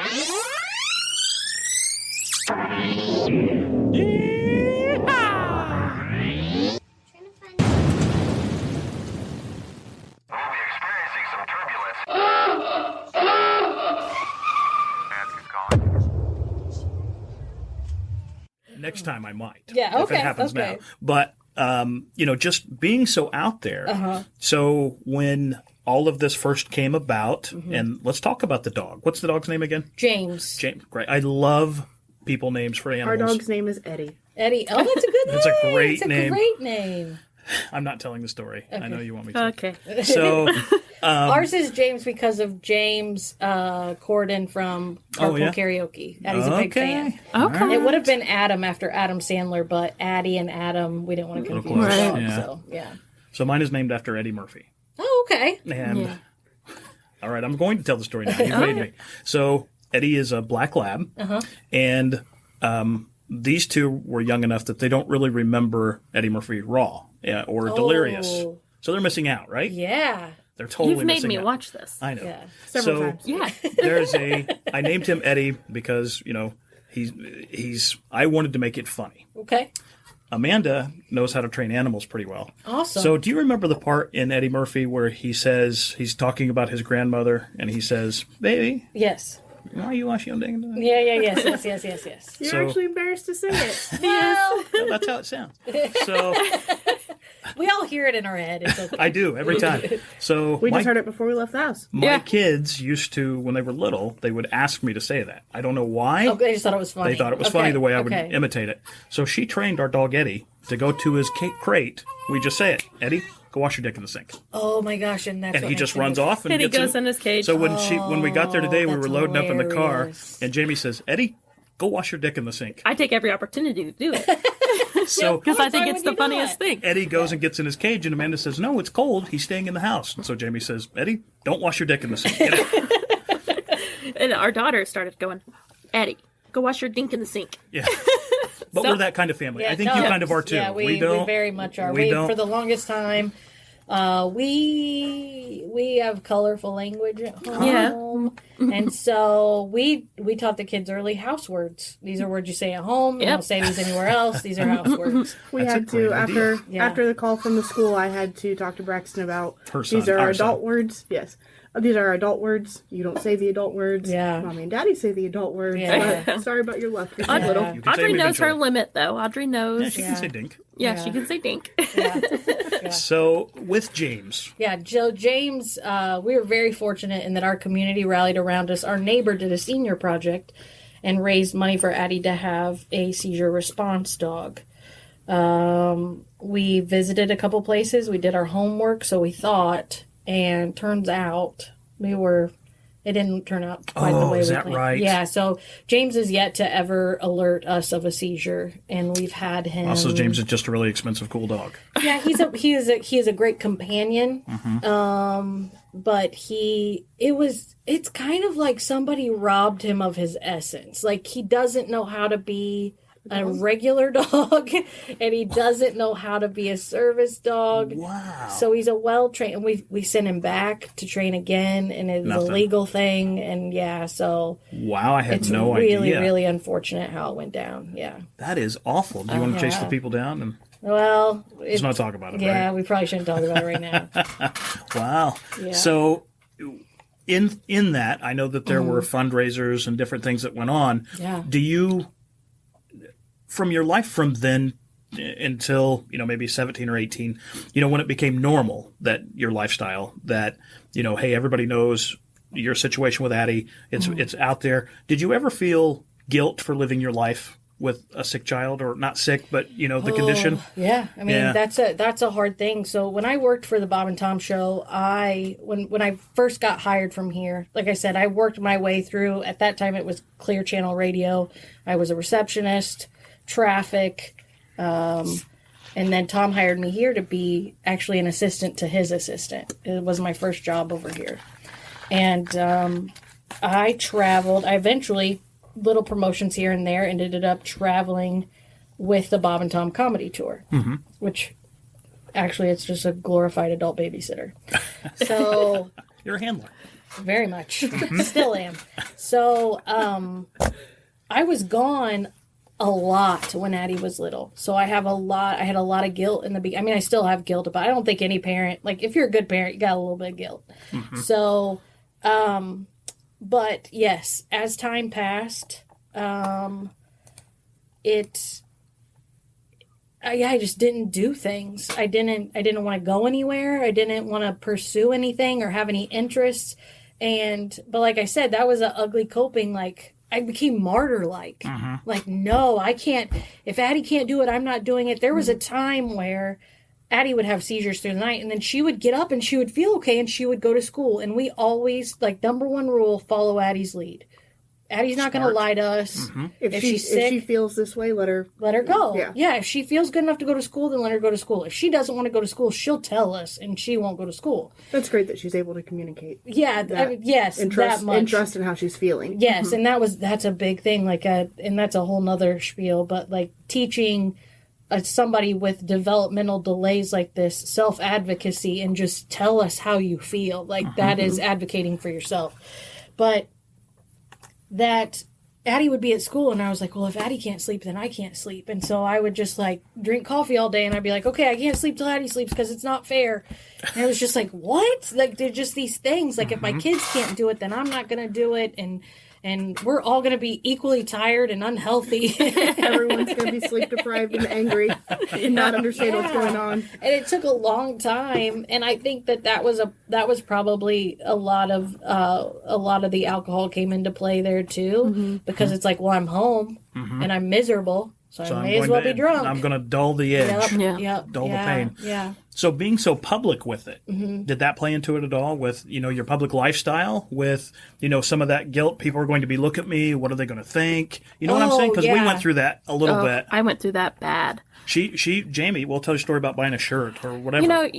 People, when things first happen, people want to have these fundraisers and they want to help you out. And so, you're like, okay.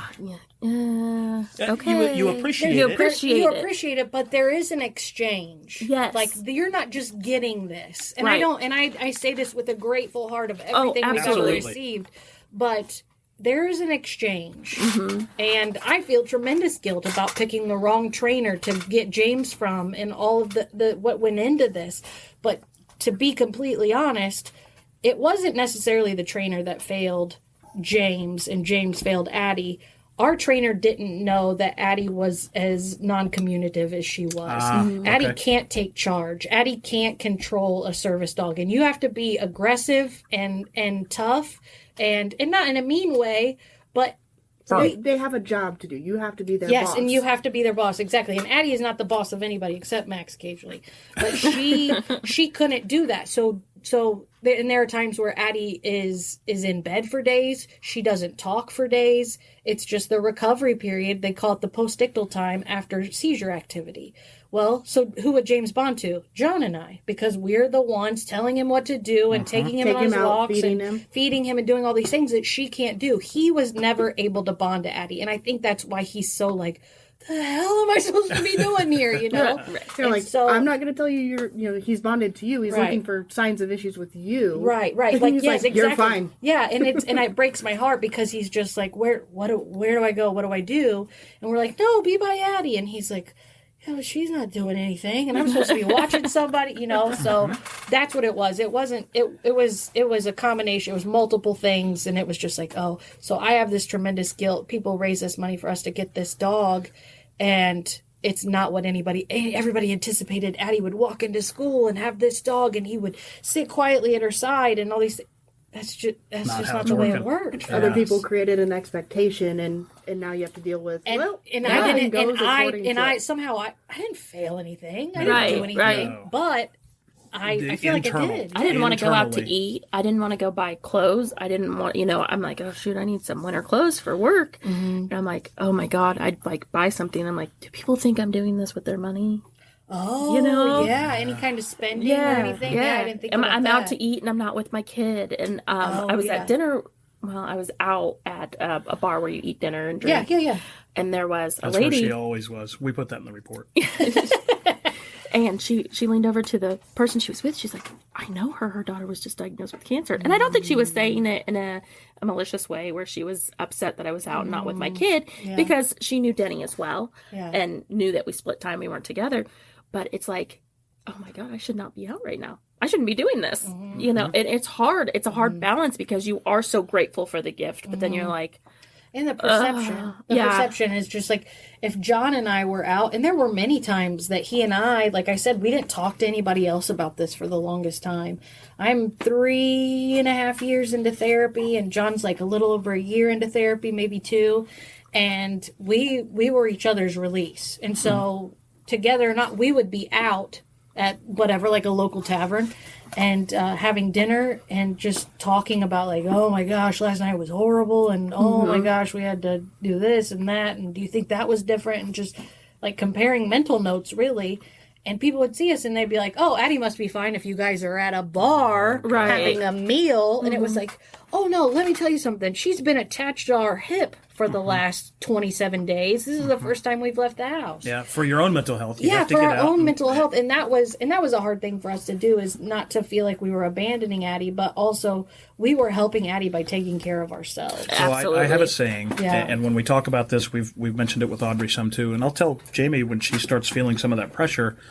When an airplane starts hitting turbulence, the things drop, and they say, put it on yourself first. Because you can't help anybody. That is right. If you can't breathe and if you're suppressed, you're not going to be your best for anyone. So that's kind of the approach we've taken. I remember hearing that early on in therapy, and I just never I was like, no, I don't think that's how that works.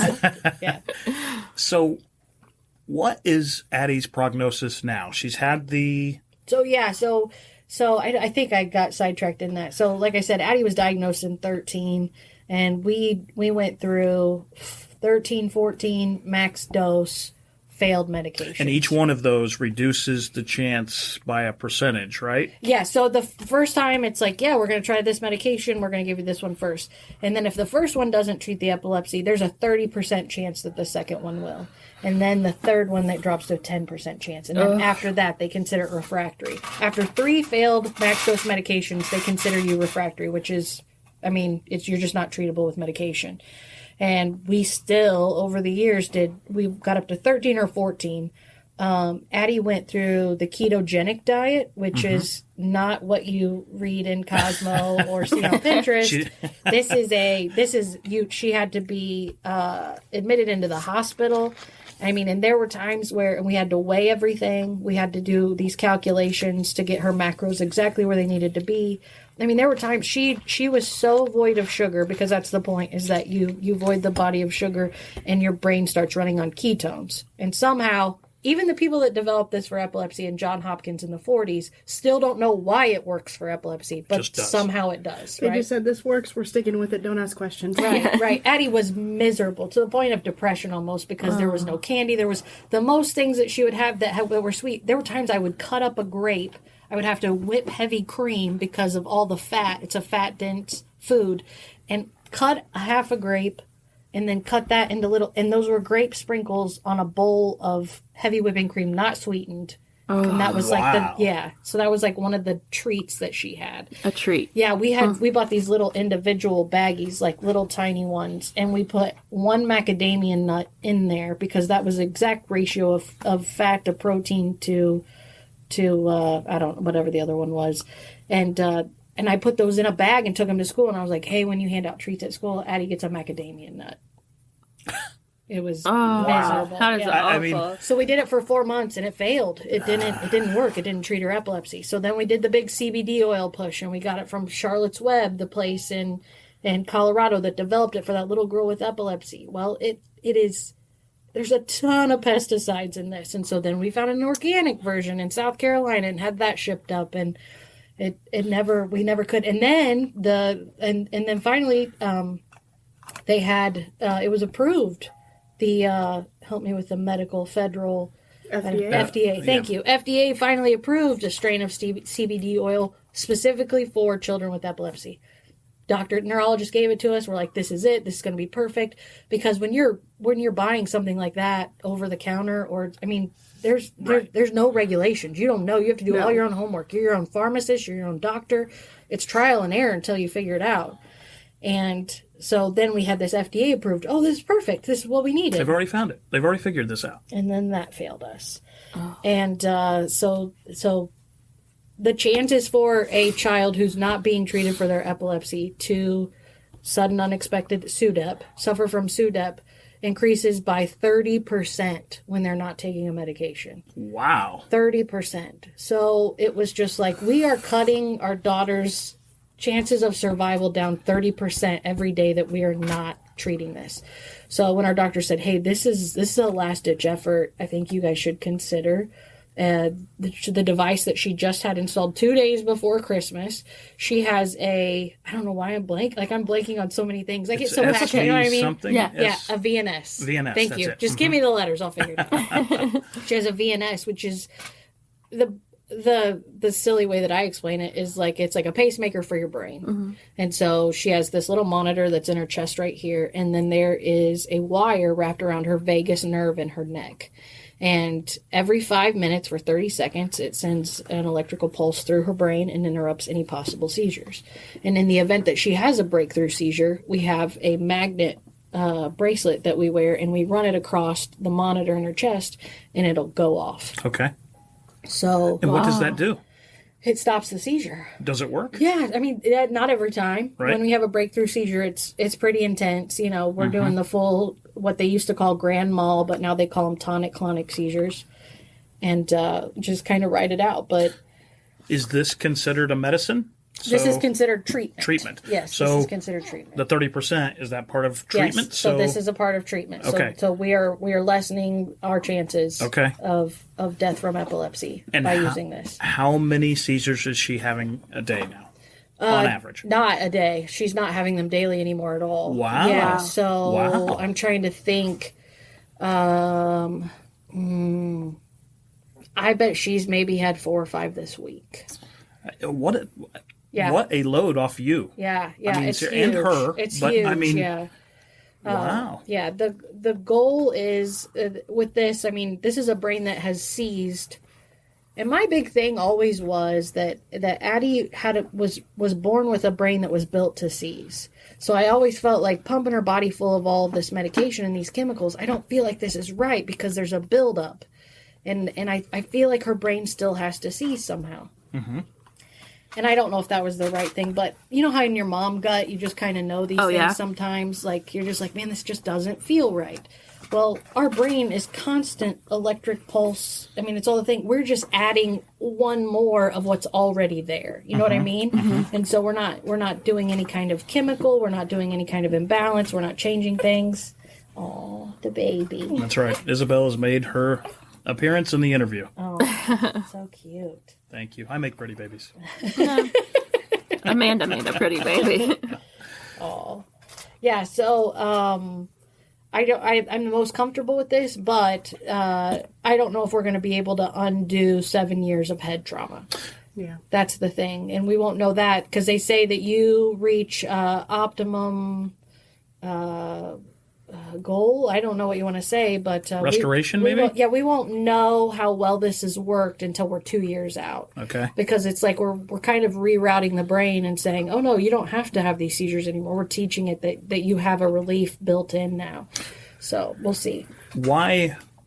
Is it a new doctor that took you there? No, our doctor had suggested this years ago. Okay. And as you guys probably know too, the weird crap people say to you that they think is okay to say to you. Oh yeah. Yeah, we had somebody that I was just like, hey, yeah, we're thinking about doing this VNS thing. I'm not sure, it could really just change everything. I mean, there are kids who were like Addie and regressed and came back, because their brain was finally able to heal from all that trauma. Yeah.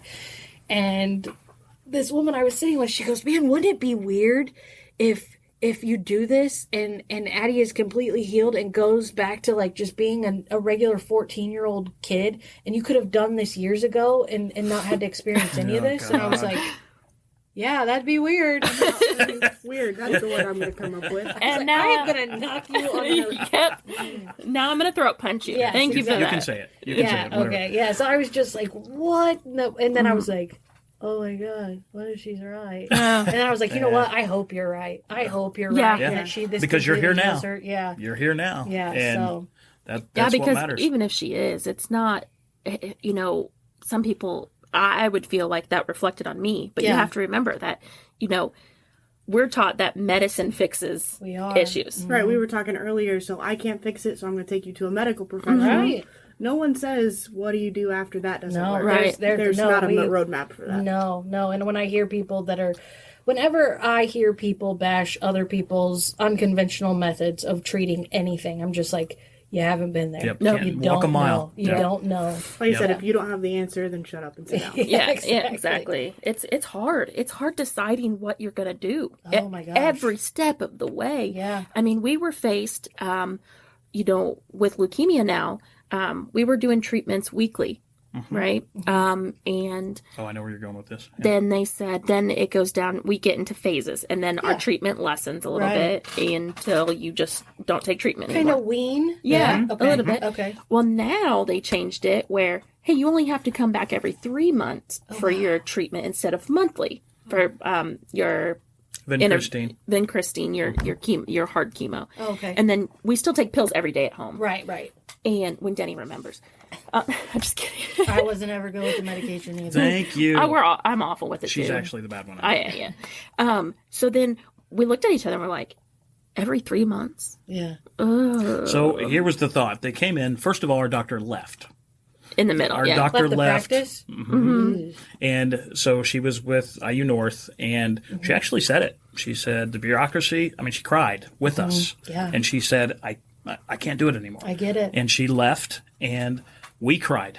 I cried. That was scary. It was you an found emotional day. Someone who you trusted, Yeah. and she's been taking So care of your kid. this doctor, when we were riding the elevator up to her office, got on the elevator with us. We'd never met her, and she had her dog. What's the dog's name? Murphy.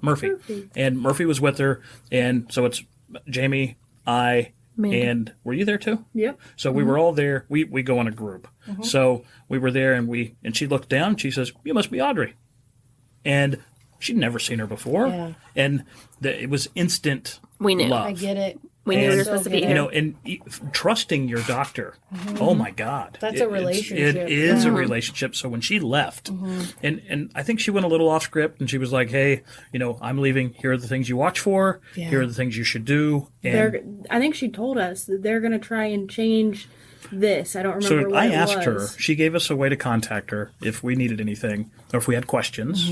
And so we did. She said that it was okay, but do what you want because it makes sense. She said, So- don't let them make you feel like you have to take this option. So our problem was, this has worked. We're almost to the end. You've done I'm not this how changing many it. years prior to? Now you find out Right. that it can be done a different way. But Yeah. Or man, they've decided that it can be. I was Right. afraid. If it's not broke, don't fix it. Right. So Yeah. we and they didn't like it at the doctor's office. no, they like, were upset with us. Oh, we no, didn't they change. don't advocate for yourself. They don't like that at all. No, and we did. We stood tall. They for actually you. said to us, they said, so you just want to give her more poison in her Yeah, body. and they said you're okay with lessening her chance to have babies and all of that. Yeah, I kind of am. If it gets her to the age to be, Yeah, be able to I do said, it. I guess Yeah. if it keeps her alive, then Right, yeah. And they were friendly. I don't want it to seem No, like they were they- ever confrontational. There was a No, few little quips in I there. think they but- look for them to better the situation, you know. Yeah. We're telling you, you can come here monthly or you can come here every 3 months and we can do the same thing, but you don't have to be here as often and you don't have to get as much medicine. And we're just like, you know, Audrey's done amazing with it. She's Right. not been real sick. She hasn't been, I mean, she has her ups and downs just like everybody else. Right. But it works. Yeah. So I don't- change it. I don't want to change. You know, if she was getting sick all the time or we couldn't keep her in school or something like that, okay, we might consider But changing again, it. and you probably dealt with some of this yourself. When the diagnosis came, was with Audrey because of her immune system, the first doctor that we met was like, no school, 2 years. And Figure it out. she has to stay inside in a sterile environment. And we believed it because it was our doctor. I went Right. home ahead of time for her coming home, and Everybody Lysol, sterilized yeah. everything. the shit out of our And- house. I was bleaching toys. I was Oh, yeah, everything. All of it, yeah. Then additionally, we had her sister quit her job so she could stay home with her because we still had to pay bills. Yeah. So we do all this, and then we go to this doctor, and she's like, "Oh hell no, she needs to be Put her out. back in school. She's Get her going to be in a brat. school. You want her to be Get a her brat, out. get her in school, get her around other kids. Yep. Yeah, you know what? That happened. I had that similar situation when we took Addie to a neuropsych doctor. We do the evaluations every year for her IEP and those types of things. And a doctor said, you know, I just want to commend you that you haven't changed your parenting style, because I get a lot of kids in here who get pretty big diagnoses, and their parents basically just make them brats by giving them whatever they want because, based on guilt. They feel bad. Then he tried very hard to do that. Yeah, he did. I love my little girl. Amanda and I kept that from happening. Let's that's just be good. real. But to be fair, my parenting style didn't change. I've always been No, that way. yeah, Yeah. pretty much, yeah. Yeah. So Well, I was going to ask, so speaking of school and things like that, you talked about she still goes to school regularly. She does, yeah. How does that, I mean, how does it work with her being so far behind developmentally? Is she still able to function normally at school and everything's okay? No, it's not at all. Okay. So we had her on the diploma bound track until junior high. Hindsight says that was a really bad idea. She is in what they call at school the EPIC group, which is what we called special needs when we were kids. And now they call it essential skills. Now they say that's not okay to say. Yeah, so I don't know what it is, but essential skills is, I mean, that's what she's doing. She's learning life skills in the school environment. She does, I mean, every kid in there does the things that they are able to do, and they try to grow from there. You know, we just had a huge thing happen the other day. We were in the car, and she said, March is after February, right? And I said, yeah. And I said, and then what? And then we went through the months of the year, and I was like, holy crap. When did you do that? Like, when did you learn that? how'd you know that? Yeah, and so she was homeschooled for a short period of time because it was just too bad. Like, it was, I mean, she was missing school all the time, so we just did what we could do when we could do it. And then I remember we were at Costco one day, and she said, can I please go back to school? And I said, sure. And even then, she was still about on par age-wise. It was just her memory that was just wiping her out.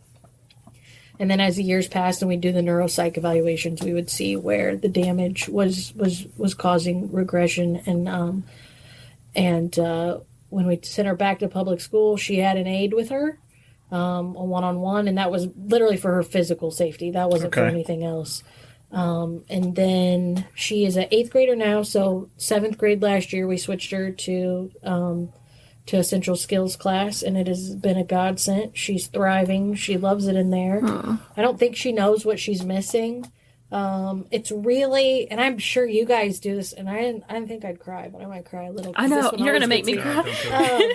I'll cry like a baby. There's nothing harder than seeing the kids that Addie was with before her diagnosis and her friends, and they're playing basketball and they're doing all those things, and we're just not.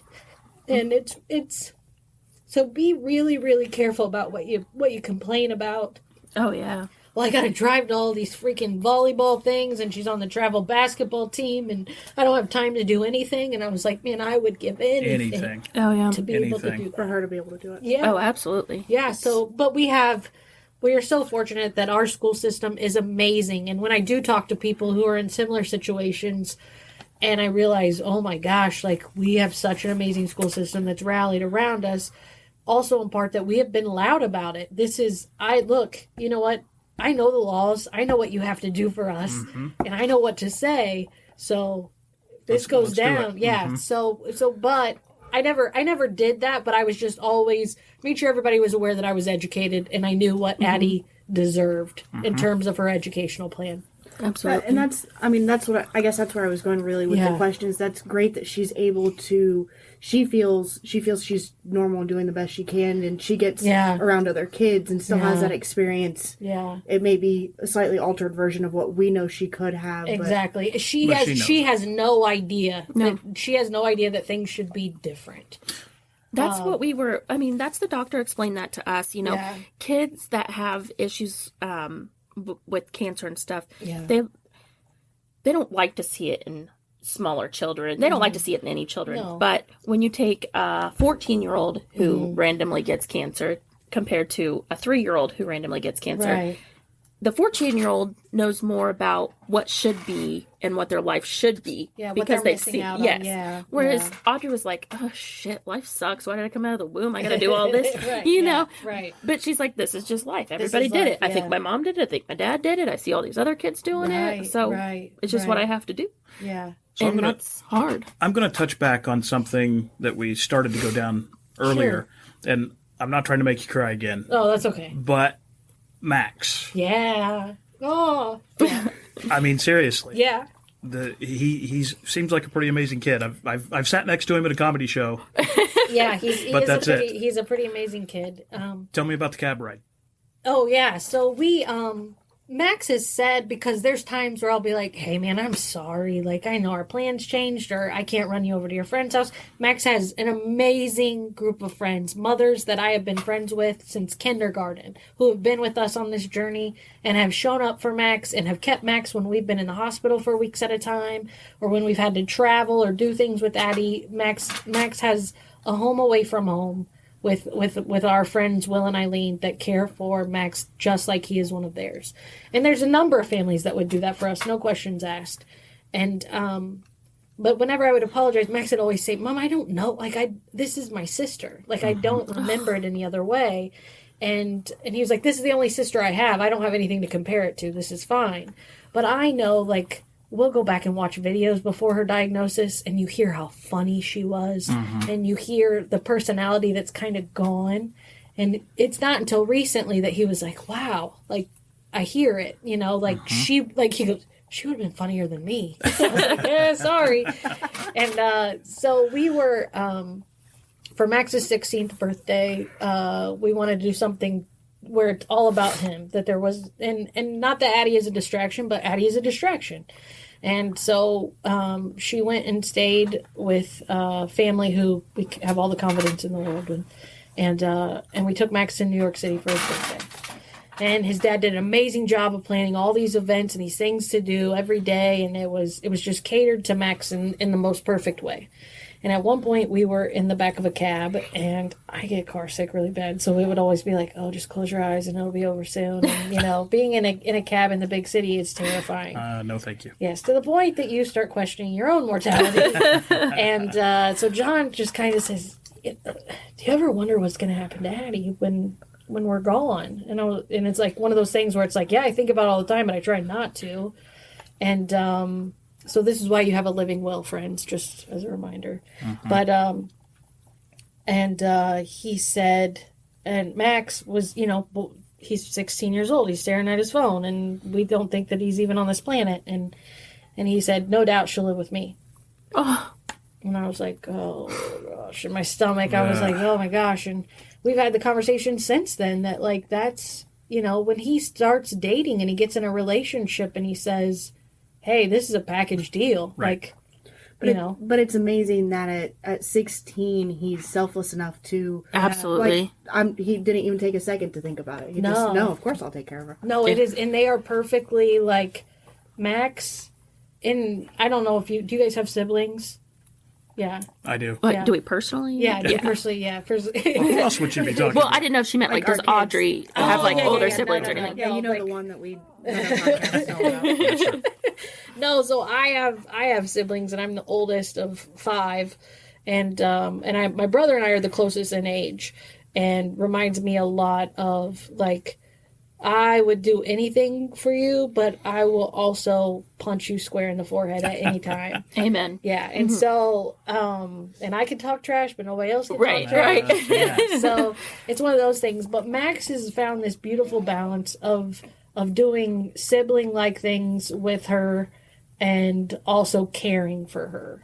You know, like there is, it's hard, like with it just being the 3 of us in our house, you know, we would be on the couch all day and she would be seizing, and then Max would walk around and lock all the doors and turn off the lights, and he would carry her upstairs and put her in bed, and then he would come down and wake me up and he'd be like, hey, the house is locked, you can go to bed now, Addie's in bed.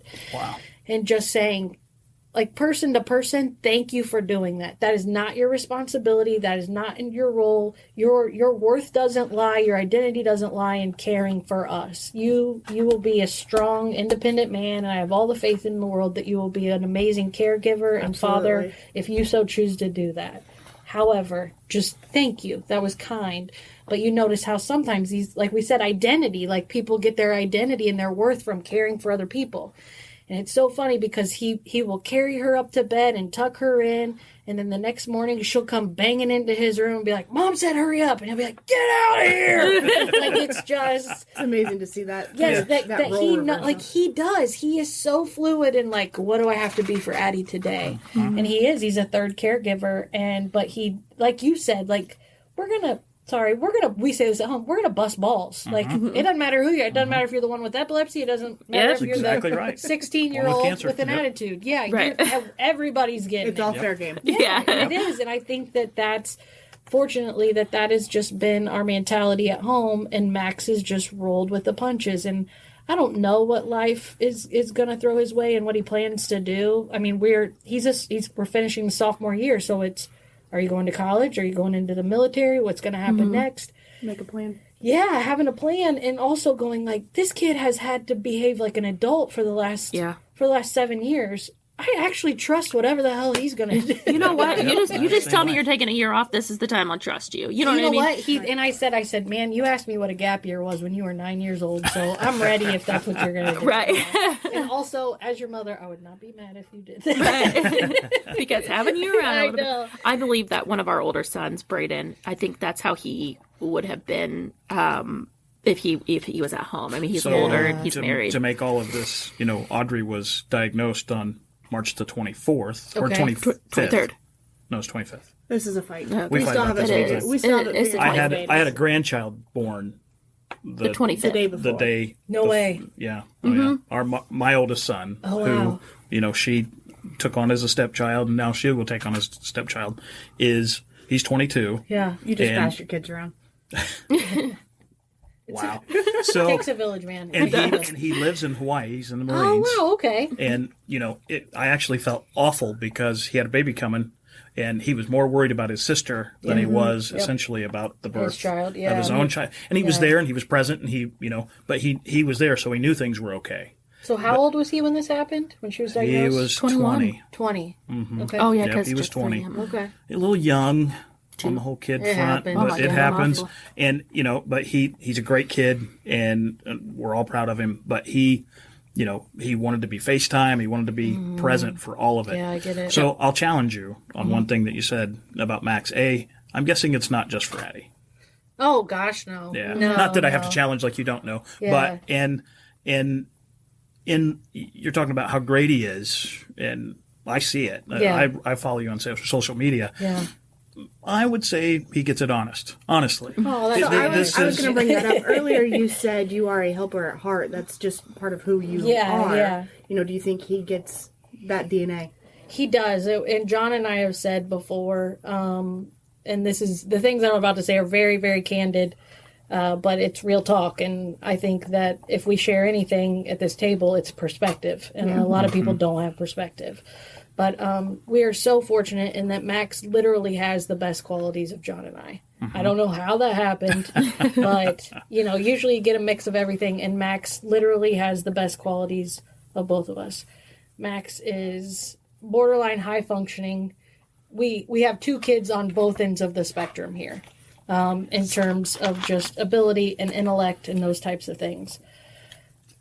And it was, like I think that God said, hey, I'm going to give you a high needs child, but I'm also going to give you a really, really easy, wonderful kid. And that's going to help. And that's going to help. Yeah. Like there was divine intervention in terms of my family and my support group. And even, like I say, when I say thank you to people, I don't mean like thank you to the people that live the closest or bring the meals or babysit. I'm talking about people I've never met before that send me notes of encouragement on the internet. We're just so fortunate that we have our little foursome, and then just the degrees, the ripples that go from there. I mean, that affects us near and far. Yeah.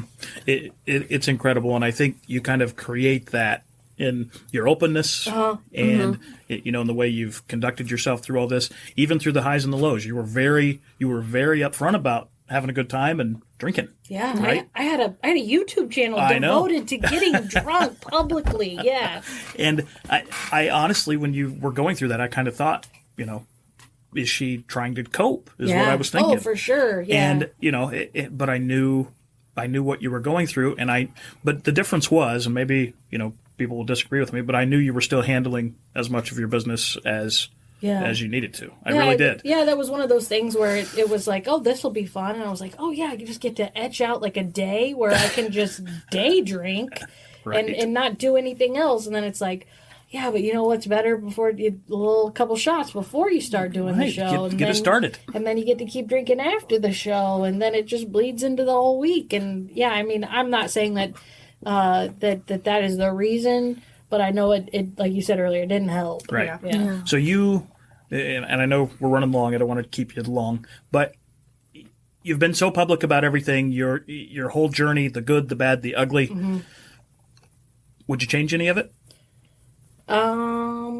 Yes. Yeah. Yeah. I would, I probably would have listened more, when John said, I think you have a problem.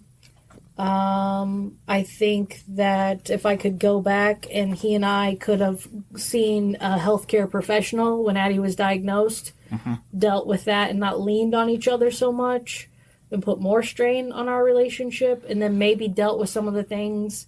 Like, I'm not saying like we could have gone to therapy and our family would be whole and perfect. I'm not saying that, but it's been not just Addie's condition, but I mean, we have been together doing life together since we were 16 and 17 years old. Yeah. Wow. And so we grew up together, and parts of us were still kids together. And so there's just, I think I would have asked for more professional help is what I would have done. That's what I would have done different in dealing with Addie's condition, in dealing with John and I's relationship, in dealing with substance abuse, whatever you want to say. There's just, I would have not been so proud, and I would have asked for help. Okay. Which you're not afraid to do. I mean, you throw that out there now. No, yeah, now I'm a big advocate. Everybody needs a therapist. Yeah. So, all right. You hear that, Denny? Everybody needs a therapist.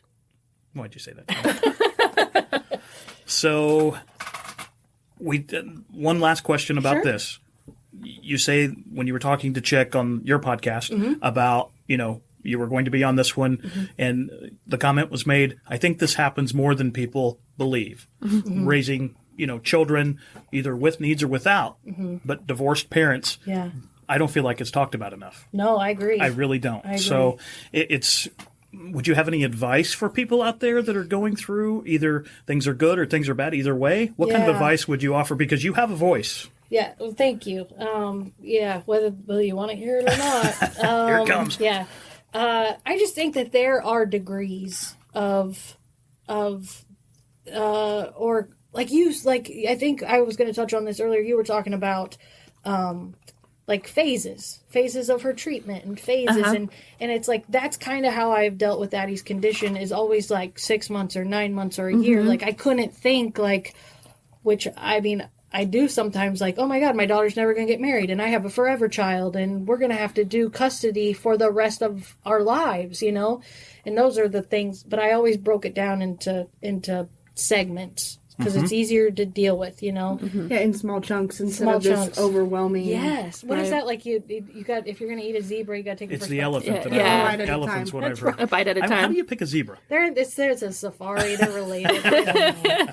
guess I see it. But yeah, it's like that. So I think that wherever you are in your marriage or in your breakup or your separation, like just take a split second and take a step back. Like, don't be so emotionally involved. It's not happening to you. This is not a horrible thing that's happening to you. And you just get inside yourself and you're like, no, this is all happening to me. The world revolves around me and nothing else has to do with anybody else. And now I'm really angry and I'm going to throw it all at you. Right, exactly. So if you could just take a step back and what's the best option right now? Because there's so much pride involved. And also, like, this isn't, like I said, that was my point, was this is not just affecting you. There are going to be people that you haven't even met yet that this is going to affect. Right. And like with Addie's condition, I couldn't find a family to model after or to ask questions, so I said, we will became be the the family. family. And it's the same thing with John and I. We didn't have a lot of mentors. We didn't have people that wanted to reach out. We had people that were really rooting for us to fail. And that didn't help. And so I thought, all right, well, if we can't be a good married couple, then we're going to be the best damn divorced couple there ever was. Yep. You know, and I think that my kids have never even like thought like my parents are divorced, because I mean, they've seen us fight. They've seen it be ugly. They can feel the tension at times. But also, they also always see us go, I'm sorry. That was shitty, and I am sorry, and I will do better next time. Like I said, letting your kids see you fail is one of the biggest gifts you can give them. Totally agree. Absolutely. Totally agree. I mean, I say the same thing. Before Audrey got sick, I couldn't see myself stepping out and saying, why do I hate him so much? Now I could probably label Now it we for have a you. list. Yeah, now I have a list. No. Yeah, no, I mean, at least you know now. Yeah. But saying to yourself, you know, is this interfering with him being a father? Yeah. You know, Yeah. when does it start to become not about how I feel about him, but how my daughter feels about him? Exactly. And I think people lose sight of that because it is a pride thing. Yeah. You know? And I mean, and your kids are watching. They're watching. You don't have to say anything crappy about your ex-husband or your ex-wife, but they'll they feel it. know. Man, Oh, they yeah. know. They'll feel it. Yeah, so I think that that's the thing, is that, have you guys seen Marriage Story? No. Oh, sweet baby Jesus, listen here. There's a new show, and it's Adam Driver and Scarlett Johansson, and they're going through a divorce. And there are parts of it that are kind of dull, but divorce is dull sometimes. But there are parts of it that are so intense and real, and you know exactly what, like, there's one scene where he was like, you know what, there are times where I dream, if I just wish you would die. If I didn't think it would affect our son, I would wish you would die. And I was just like, man, I know that feeling. Like, Was he just reading my mind? yes, like, I remember always going like, I don't want anything bad to happen, but if you could just like make him go away quietly, that just would be really disappear. He would helpful. just disappear. Poof, Yeah. My life would be so much easier. I don't know. but He it went was just- missing. I don't know. But at one point in time, I was wild about this person, and I loved them, and I still have to go back to that place at times and honor the person I was then that fell in love with the person he was at that time, and go, hey, I still have to have that connection, that heart connection with you. Whether we're physically attracted to each other or you are mind-numbingly dull, it doesn't matter.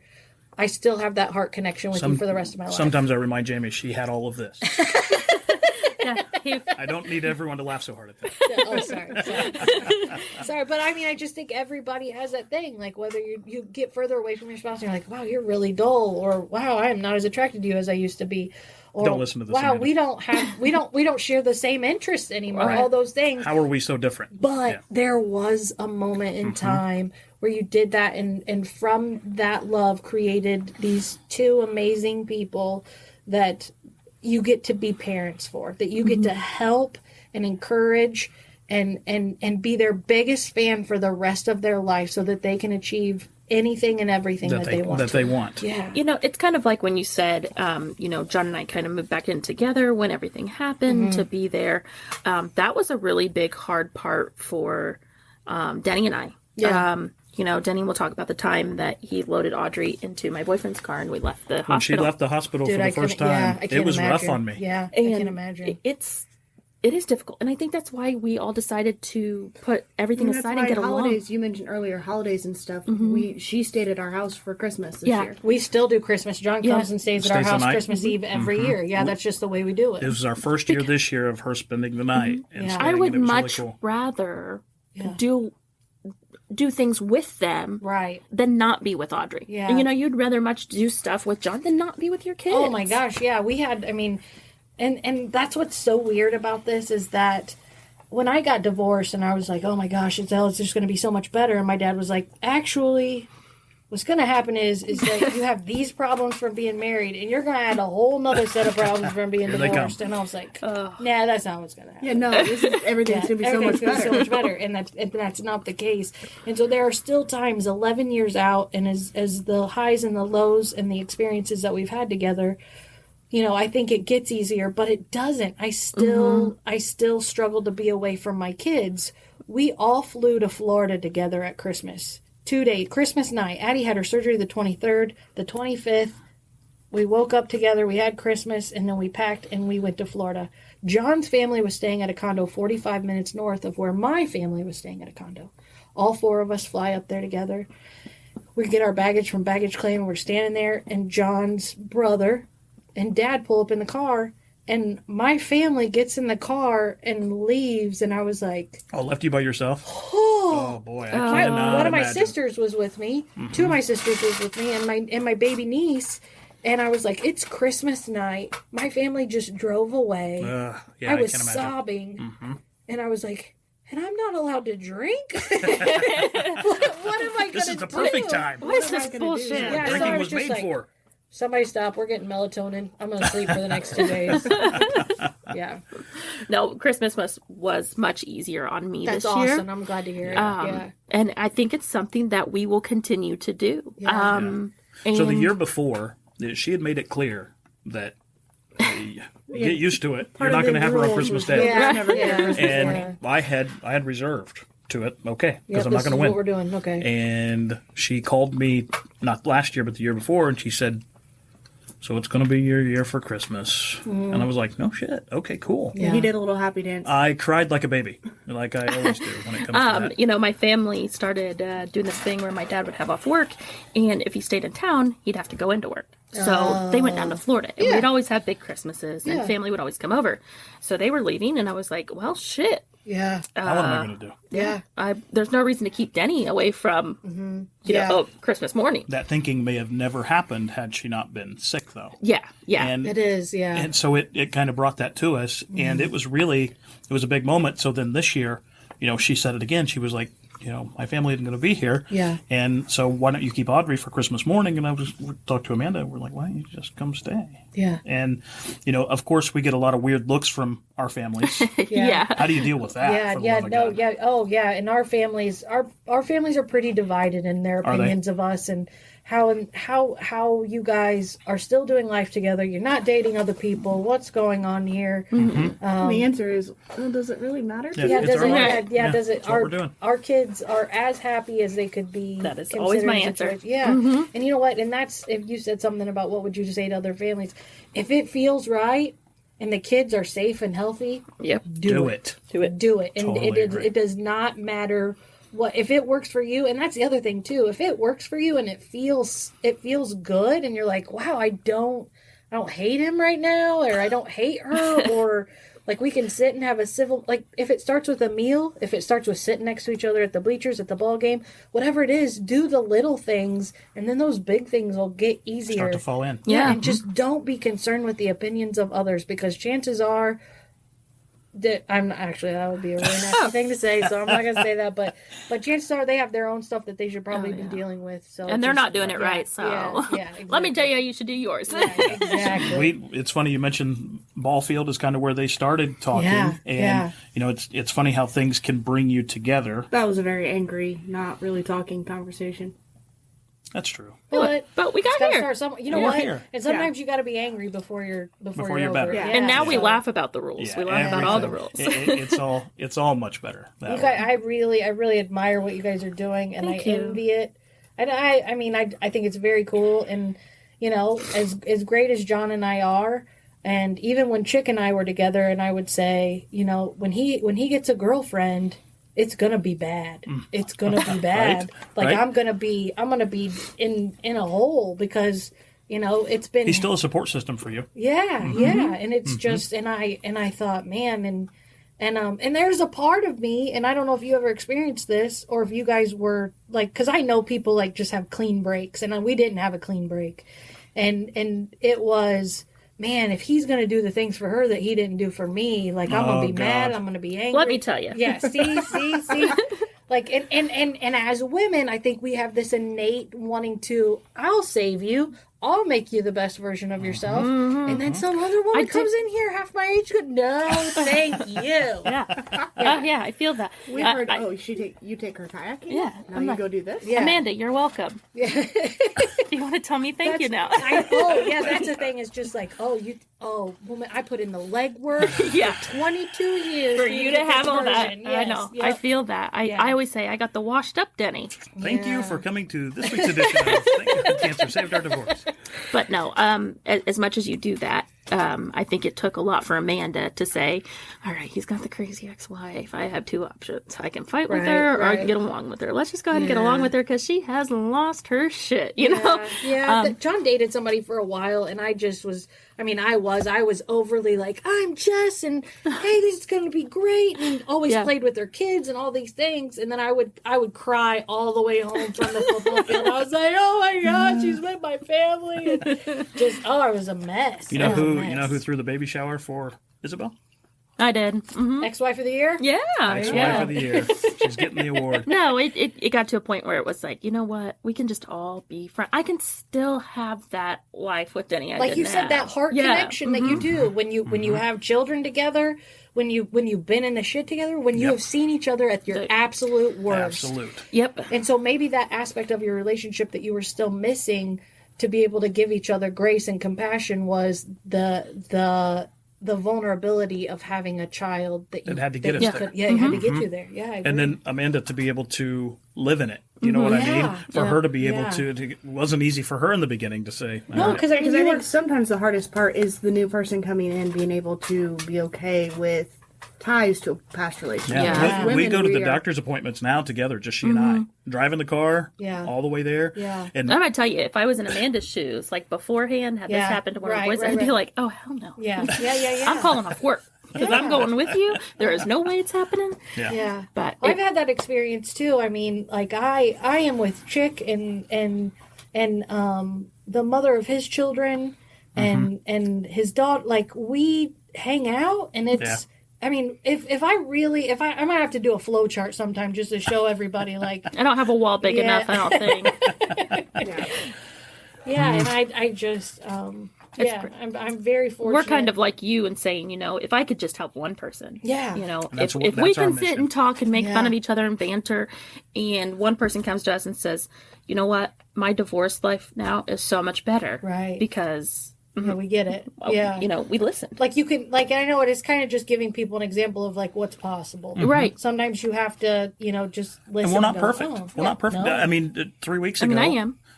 Right. Well, we already established that. And we try and show that there are different things out there. We had someone that's in porn on our podcast. All right. Yeah. A working mother who is just an amateur Pornhub person just making some extra and money. it was her story. So we wanted to talk about, something for everyone and just kind of be there, be an outlet for people to listen, that there is a different way, that if you're living in a box, there's a way. There's a way to see out of it. Doesn't mean that we agree or do it or, whatever. Jamie stopped several years ago. Yeah. People start not wanting to look at this. I was like, I just got to wondered put if my you were clothes going to let back that on. go. So, all right. So we'll wrap it up. I have one question. Okay. You've done several podcasts, not like the guests, but you've been a part of several podcasts. Yeah. So what's your favorite episode you've ever done? Oh man. I've listened to you laugh. I've listened to you cry. Oh, I bet. I've listened to you tell stories. Denny is like a huge You fan sound of like a yours. creeper Oh, that's right very now. nice. Well, not just you. I look at your Instagram. Okay, no. time out. It's wild how many people that I've interacted with I'll introduce myself and I'm just like, hi, I'm Jess, because it's just Yeah, I a know. natural response, and they're like, yeah, I know, and I'm like, oh yeah, okay, what's your name? And then they'll reference something from like 2 weeks ago on social media, and I was just like, oh my gosh, Kind of like what she's doing right now. Thank you. no, but then and then I'm like, oh wait, like there's that. Okay, the lead singer of the Bangles, I can't remember her name, but she said there is nothing more unsettling than a complete stranger walking up to you with complete familiarity. Oh yeah. And I was like, I get that. I really, really get that. But also, I'm different in terms of bring it in. When you put your story out there, that's Yeah. the idea that we're trying to get people to connect to Yeah, us. exactly. So when you're faced with that connection, you're Yeah. like, oh shit, what do I do now? Right. And I think that's because Chick is the one that told me about that Bengals quote, because, like he always says, I got into radio so I could sit in a tiny room by myself and listen to music. He goes, I have effed up in reverse. And now, and so for him, and that I have the social media platform, so I have that connection. So when I see people in public and in that, I'm like, oh, okay, that feels warm and fuzzy. I like that. But him, you're just saying words. You don't get a lot of feedback. Right. Yeah. So it's different that way. So which one? So my favorite podcast, and this is. Let me tell you some of my favorites and Okay. see if it helps you. Why do you keep interrupting? I'm going to do mine first, because then you can tell me yours, because I want to Okay. see if it's one. My favorite podcast is probably, it was a Frank Caliendo podcast, and Frank was tired and he didn't do any impressions, and he was just kind of like being funny and was self-deprecating and talking about how like family's hard and life's hard and life is hard, just all these things. And it was one of the most fun, real podcasts that we ever did. And I still, I would say that was probably my favorite. Really? So that one's not on my radar. Yeah. I like. It's not on a lot of people's radar, actually. I know which one you're talking about, yeah. but I used to mow my yard to your podcast. I want Okay. you to know that. So, but Dr. Will Miller, I like all of those. Okay, Mark okay. Maron, I liked his. Yeah, that was a big one. That was a big one. That You was guys that's were. a lot of people's favorite. Yeah, bet. that was a pretty intense unfolding of information. Do you remember on there where he told the story about? I think it was on that podcast where he says, there's a big ravine and I'm over here Yeah. and happiness is over there. Yeah. I used to make her listen to that, Yeah, seriously. all the time. When we were married, because I was trying to help her understand. Because I struggle Yeah. with mental health, and Yeah. it's a struggle. So I just thought that it was the best illustration I'd ever heard of that. But I think... I just want you to know the yard always looked really good. That's good. You're concentrating. You're I was listening. dialed That's in. Good. I think my favorite one was the first time you guys had Josh on. I really liked that one. I don't know why. was a long time ago, That was a wasn't it? long time ago. Yeah. He's Long listened, time I ago. think. We have, and it's funny, and so a lot of people are upset, but here, let me tell this. This is the first time I'm telling this story publicly, so people know. No. It's an exclusive. It's an exclusive. So there's a lot of people angry. We brought the Off the Air podcast back, but it is in the umbrella of the Bob and Tom VIP membership. I just recently got hired back at Bob and Tom, and one of my jobs was to grow the VIP membership. So I'm going to use myself. I am going to use myself and the tools that I have to do so. We've had a surge, and we're grateful for that. But there are a lot of people mad that it's behind a paywall. But I will say to them, would you go to work for free? Yeah. You're exactly right. You're So, exactly right. And a lot of people are like, no, that's not how podcasts work. Well, actually, it is, because it's not radio. Right. So, Right. Well, you have content people are willing to pay for. yeah. So it shouldn't be free if you can market it and Listen, if I could get someone to pay me to listen to me talk about the things I like, I'd do it. I would Yeah. do it. I'm all sure- day. That's the goal. definitely. Yeah, that's definitely the goal. Oh, yeah. it is. When you start it, it's Yeah. not ever to, I'm just going to do this for free. I'm just Yeah. gonna sit here and listen to myself Yeah. over and over. So when are you guys going to have Jeff Garland on? Probably never. Never. Never. I wanted to send him hate mail. I have struggled with because people hear that podcast differently. Some people don't hear I it as it didn't. was. Yeah, but it was rough. Yeah.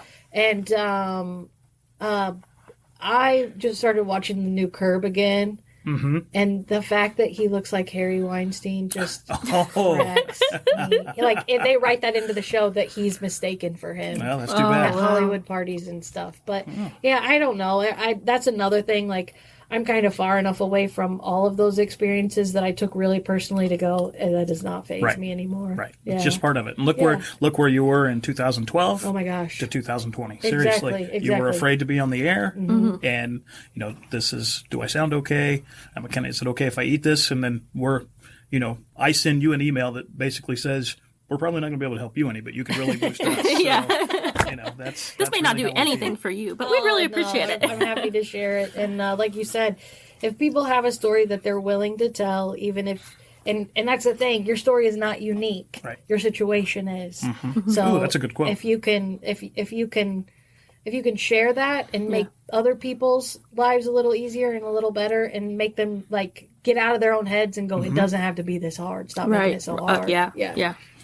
Well, Jess, thank you for being on Seriously. the podcast and Thanks being for so having me. open. This has been awesome. I've really enjoyed it. It's everything I thought it would be. Oh, and good. hopefully we could have you on again. Oh, absolutely. So, Absolutely. I'd like to revisit everything at a different time and just keep in touch. Okay. Thanks so much, guys. All right. You're welcome.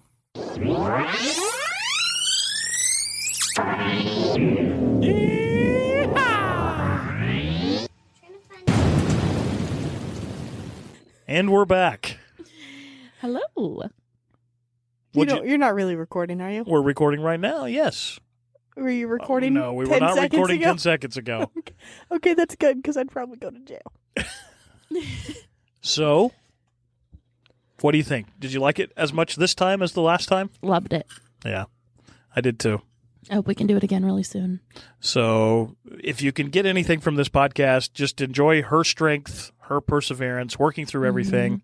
And know that you can get through anything. You realistically can get through anything if you really put your mind to it.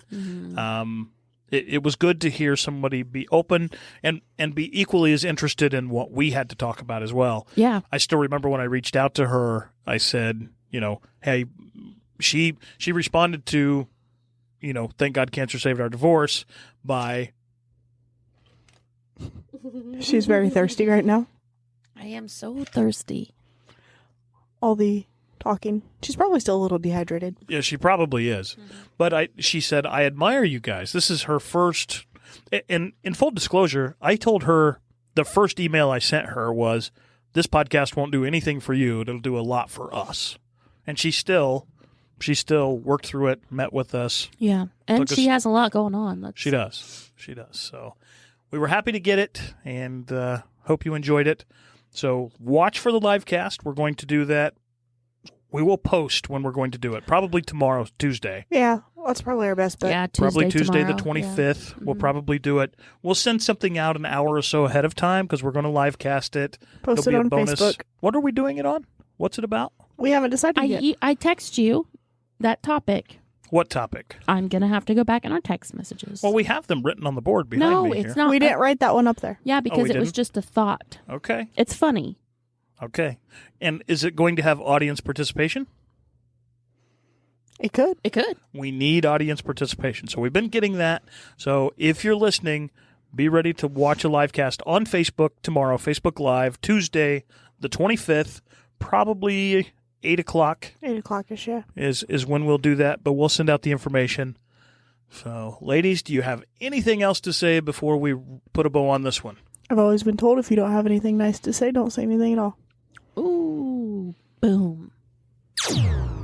That's sad. I'm not pregnant. Chico lives. Wait a minute.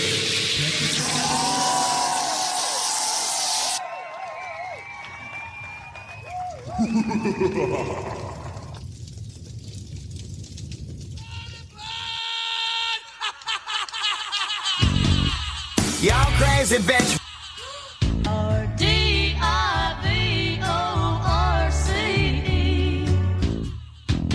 You gotta fight. Didn't get enough of us this week, did you? Jamie, where can they email us?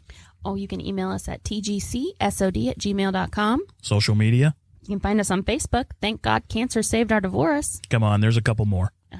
Instagram at TGCSOD and Twitter at TGCSOD. There it is, folks. Track us down.